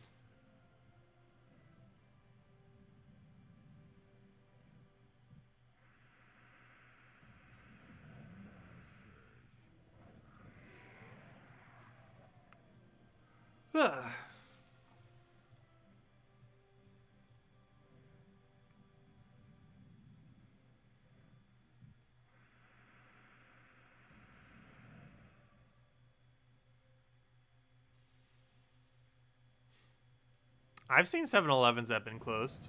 Though there's no 7-Elevens by me where I currently live. They were all, the only place I've ever seen them is New Jersey. I know they exist in other locations too. I think they're more of a northern thing. Our equivalent down here is really weird. They're like kangaroos or something. There are definitely no 7-Eleven or Wawa. Also, Wawa has some of the best quick subs you can get and stuff like that. I used to do that a lot while flea marketing. There's actually one by one of my favorite flea markets that is actually closed now, unfortunately. It closed about a year ago. They ended up getting bought out, unfortunately, because it was a lot of land. But it was a nice, quaint little flea market. Probably one of the most profitable ones, too. It was in a nice area. Well, it was a nice area as in good for flea marketing, not nice as in high quality. It was actually a lower end area, which is probably one of the reasons why it did so good. Because flea markets generally has a lot of lower value stuff that you can buy. You know, that's way lower than retail. So a lot of people were in that area. So you could actually make a lot of money there. Because a lot of stuff you generally would sell at flea markets, or a good majority of it, not always, but a good majority of it is like, you know, cheaper stuff. Way cheaper than retail, obviously. And it tends to make a lot more money because there's a lot more people that were, since the community was a little bit lower end, you end up making more money that way. Because a lot of people are going to be looking for those deals because they have to be looking for those deals. They don't really have a choice. I do it by choice. Even when my dad was like making millions, I still would be towards the cheap side. I've always have been towards the very, very cheap and frugal side. Like for the longest time, almost all my clothes have been from either flea markets or from thrift shops, which are slightly more expensive than flea markets normally, but still pretty cheap. Well, it depends on the thrift shop and flea market. It really depends, but they're both similarly cheap. But yeah, for the longest time, all my clothes were like from that. And other things I would end up needing. There's a lot of things that you can end up getting. Like, there's a surprisingly high amount of things you can get from flea markets and thrift shops, both of which are way cheaper than retail. If corn oil comes from corn, why does baby Oreo come from? Definitely not babies. You got a spooky imp yesterday from Legendary Tasks. Didn't realize you missed it last fall. Yes. They are exclusive from during the holidays for those 2 months from Keys. However, all of these 6 imps can be obtained any time of the year by 2 different methods. One is Soul Forge, and the second is if you randomly get it from Legendary Task, which is very rare but possible, of course. Hello, Dreadlord. Welcome.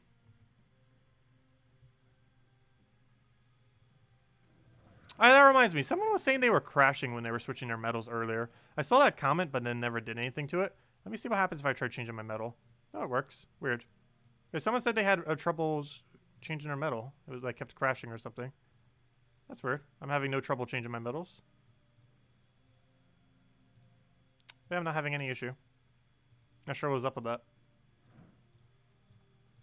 I see nothing wrong with them at the moment. Yeah, Wawa is really nice. Actually, I think I still have a Wawa shirt somewhere over here that my dad actually sent me as a souvenir. Because we used to go to Wawa a lot too while doing flea markets and stuff. Because we would normally do it together as well whenever we would get around. Just because it's a lot more convenient. You should always generally do flea marketing with someone else. You don't always have to, but you generally want to just because you want someone, you know, who you trust to actually watch your table. When you need to go to the bathroom or go around shopping or looking for other items they need to get either to resell or just to have. You generally want to have someone who's there. Also, one thing I found at a flea market, though I didn't end up getting it because I assumed there would be no purpose. There was a dictionary about this big, and I'm not even kidding. It might even be bigger than this. Like, it was like a unabridged version of a dictionary. It was amazing. I didn't end up getting it, though. I think it was like 20 bucks. I was considering it. I already had a dictionary at home for college, and I was like, this should be fine. Plus internet. But I saw that thing, and it was like, that is so tempting. I want it. But I didn't end up getting it. It just seemed too big to be realistically usable. I think you could buy them online for like 30 to 50 bucks, something similar. It's absurdly big dictionary. Forget what the exact name of the one that I saw was. But it's basically like a full unabridged dictionary. Pretty sure modern ones are even bigger. Who knows? They aren't really realistic for much though, just because of how ridiculously massive they are. The only reason you'd have one is just because they'd make for good ornament in a room. Here's our massive dictionary centerpiece. Let me see if I can find that Wawa shirt real quick. I know I have it somewhere here.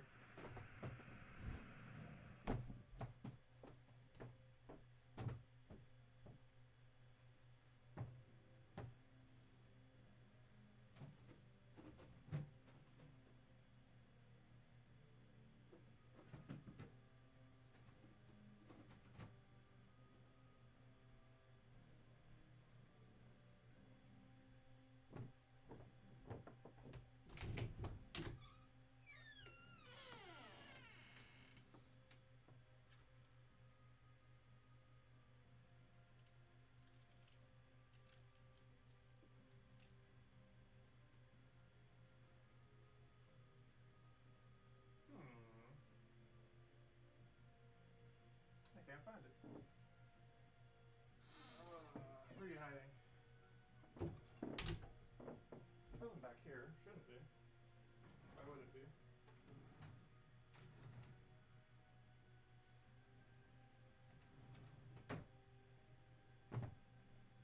This one was over here.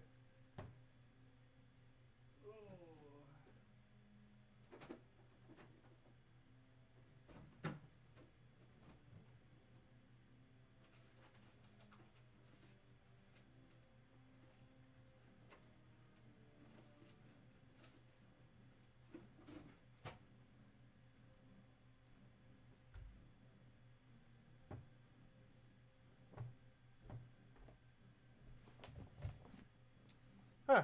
Can't find a Wawa shirt. Searched everywhere. I'm not sure where it's hiding. I know it's here. Somewhere's buried. Yeah, Wawa's nice.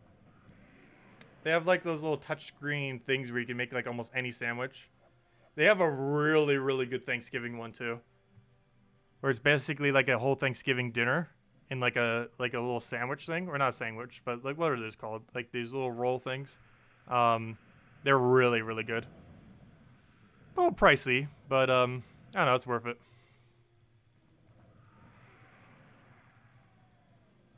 It has like cranberry sauce, has stuffing in it, mashed potatoes, turkey, all in a nice little bun. Really, really good.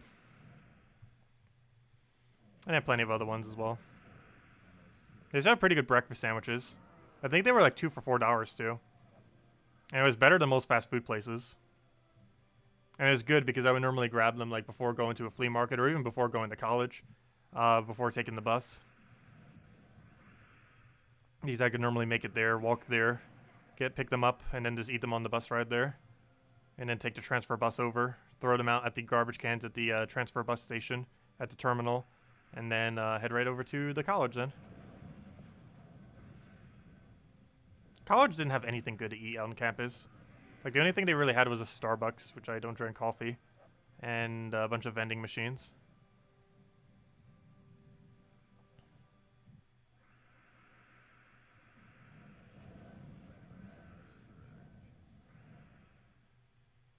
Let's see. Also, I interacted with, like, no one during college. I was, like, as invisible could get, like, in college. I did not bother. Did I see if Elefina or Elefi or Elefina were wearing it now? I'm not sure where it went, actually. I know I have it here. I might have got buried underneath something. Because it came with a box with several things in it. There's actually a good chance it's still in that box, wherever that box is in my closet. Which might be why I can't find it. Because I assumed it was hanging up. But apparently it wasn't. And I don't think it would be in the washer or dryer because I haven't used it in ages. It's more of like a souvenir item than something I actually wear.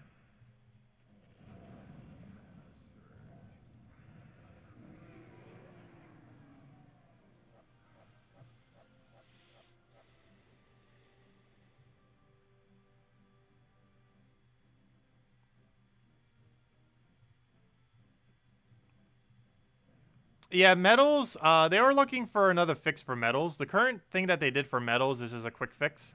They are not planning on keeping it permanent. Like, the current state of medals in the game right now is not how they're permanently going to be keeping medals. It's just a temporary fix for now. However, it's probably going to still be like that in 5.0. I don't think 5.0 will be addressing it. Though we could find out. But it seems like it's a really temporary fix. And that it might be like another year or two before they really do something. Probably more closer to a year than 2 years, but I don't believe we'll be able to select it per team anytime soon, even though that probably will ultimately be what it will be able to do. But we'll find out. 5.0, if it's on time, should be this summer. When this summer, who knows? And if it's actually going to be still coming this summer, who knows? But there's actually the largest gap between a 0.0 patch in the history of the game. And coronavirus is probably just making it even longer. Even without coronavirus, I think it still would have been the longest gap. But with coronavirus, it definitely will be. Since it probably is getting delayed at least a month compared to whatever they were originally going to plan to get it out.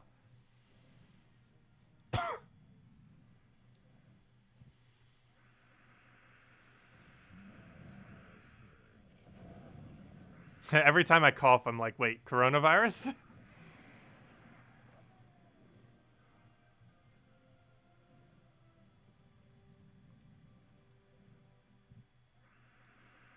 Yes, 0.0 patches are generally pretty big. 0.1 was the game's launch. 0.2 was traits. 0.3 was Guild Wars. 0.4 was Delves. And 0.5, we don't know yet what the really big feature will be. Yeah, 0.4 was Delves. So like the whole Delve system that they added, the entirety of Underworld, the whole Delve system, and all that was all added with 4.0. Underworld didn't exist prior to that. That whole area was added in 4.0. As well as that whole new game mode. Which Tower of Doom also technically ended up adopting that same game mode. You know, just in a different way. But, you know, the same premise of it was also adopted for that. At a later time, though, not during that patch.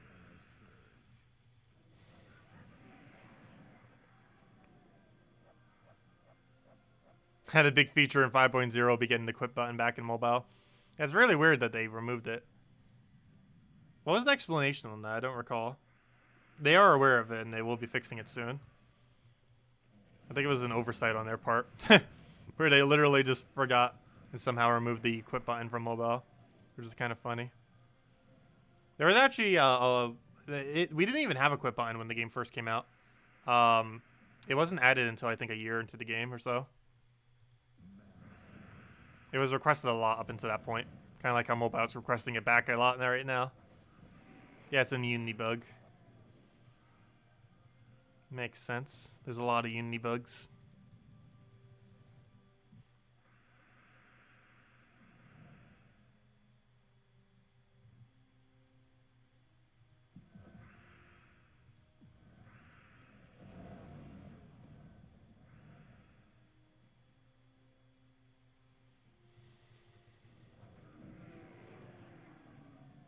Too many people were quitting, so they removed it. That or play on the PC version. PC version is best version. But then again, mobile is going to have ads soon for free loot. Which I don't personally mind them doing. Especially if they're not going to be as spammy as flash offers. Because it's not like it's something that's going to keep popping up like flash offers. If anything, I wish they would just remove flash offers and add more ads. But make them optional ads. Because most flash offers that they have aren't even that worth it. They keep shoving in your face. What's worse is like the really egregious ones that are super not worth it. Like whenever you get a new legend or mythic and it's like, hey, go spend $35 on something that's 100% not worth it. Because it devalues the value of everything else. Because it's just so absurdly priced relative to the economy of the game. Even for $5, it would be kind of head scratching on, is it worth it? Yet they do like $35 for some of them, and it's like, you know, that's not worth it at all. Even $10 would be pushing it. So stream will be extended by an hour? No, I think I'm going to go wrap up and go grab a bite to eat. I am actually getting pretty hungry. But we will be back in 5 hours to go do our normal nightly stream, though. So does anyone else have any other questions before we wrap up? Otherwise, I do believe we will start calling it a wrap for the stream.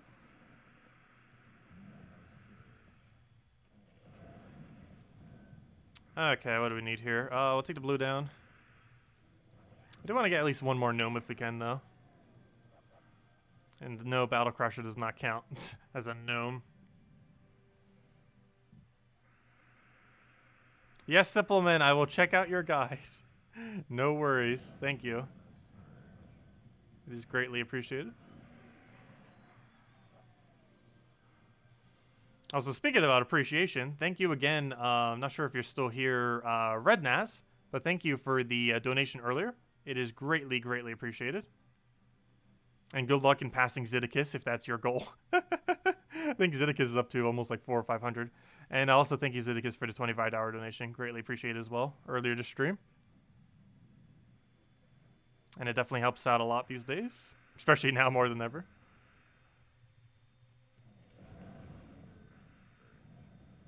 Ha! Before I leave, could I play you guys an ad? Sure, I could try clicking the ad button. I'll do it right before I leave, just so we can have it right at the end. So you'll have a double ad right at the end. Because I think it might autoplay an ad right when I end the stream regardless. I don't know, does it normally, when I end a stream, does it play an ad automatically, or does it not? I don't think it would. It doesn't until after I upload the video, I don't think. And then it would. But when I end the stream, like if I was to, would it just randomly play an ad, or does it just end?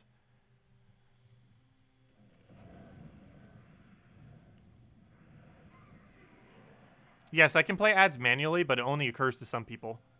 Because it targets them demographically. So I could play an ad and only like maybe 10% of people will see it. You're kind of bored of Scorpius King and Gobtruffle? Any good other metal farming teams? You can run Mang the Skull Spam. Run your 2 favorite Skull Spam troops, ideally double converts, and run it with a 1,000 Glory. That's a good drop to end on. But run your 2 favorite Skull Spam troops, ideally double converts like Divine Spell Aquilin or something, in combination with a Mang, and then just Mang, Skull Spam dead. You can also try to do similar with like a Mang Wild Queen or something similar like that. Why wasn't there an ad after the code? Oh no, we'll go play an ad for everyone who wants to add. Why not? But and which 4th troop? 4th troop would depend on what you want to mana generate with. You could do like a Mercy or something. You'd want some kind of Empower mana generator. So Leprechaun, Mercy, some kind of Empower that converts one color to another. Depends on how you want to roll it. But something with Empower mana accumulation. Oh yeah, Bunny's one of the more popular options for it too. The oh gosh, why did I forget its name? It's that one green purple bunny. That or just green. Gosh, what color is it? How'd you forget now? Yeah, it's green-purple. That converts away blue to yellow. You could use the bunny and just have that mana generate for you as well. Pretty popular option with the Vine Spell equivalent if specifically going that way. Otherwise, there's other converts or Leprechaun. Anyways, guys, I'll go play an ad real quick because why not? And since you guys were asking for one. Yeah, Moonrabbit was its name.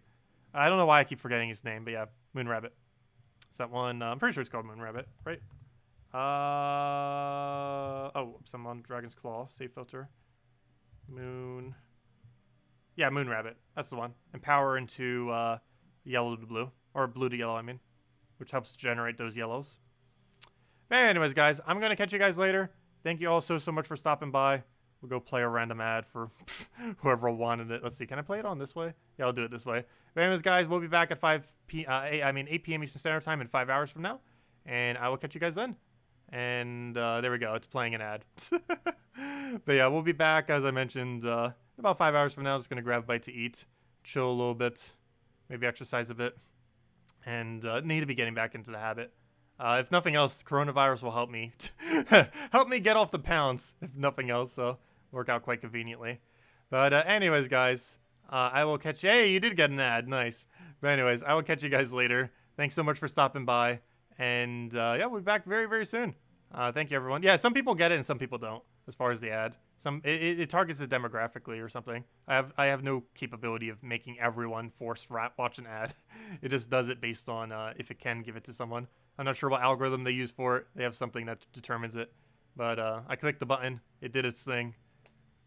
And we get our cents for it. But they add up. Every single ad definitely adds up, especially across our thousands of videos. Because obviously, even while we're live streaming, people are still watching our other content, which is still making monies, which is always nice. And you're officially a supporter now. Nice. Good job, Paul. Get that ad revenue in there. Thank you. I know ad revenue has been so down. I can't actually show the actual data because it's against YouTube's terms of service, but it is down. It's like halved compared to what it normally is, which is unfortunate. So the donations to stream are greatly, greatly appreciated because it definitely helps cover up that gap. But anyways, guys, I'll catch you guys later. Thanks again for stopping by, and I will see you all very, very soon. Enjoy the Vault event. Of course, if you want to spam it, best two locations are spamming Explore exactly like we did, or run 1 trophy casual PvP. However, I would advise doing Explore, as it is a bit quicker since you don't have to repick spam. Anyways, guys, catch you later. Best of luck with the Vault event. Hopefully you get a lot of Vault keys. We hit 3 of them so far this stream. Actually, let me go make one last double check on that. We should have 171, which means we found 3 Vault keys so far this stream, which is not bad. It's 1 per hour, basically. So that's an okay rate. If you're getting 1 per hour, I'd honestly be happy with that rate if we could maintain that for forever. Because you can go hours dry without getting a single one. But anyways, guys, catch you later. Thanks for stopping by, and enjoy your weekend. And also, happy Good Friday. I almost forgot. It's a holiday today, technically. And then, of course, we have Easter on Sunday. And I'll catch you guys soon. Goodbye, everyone. Enjoy the holidays.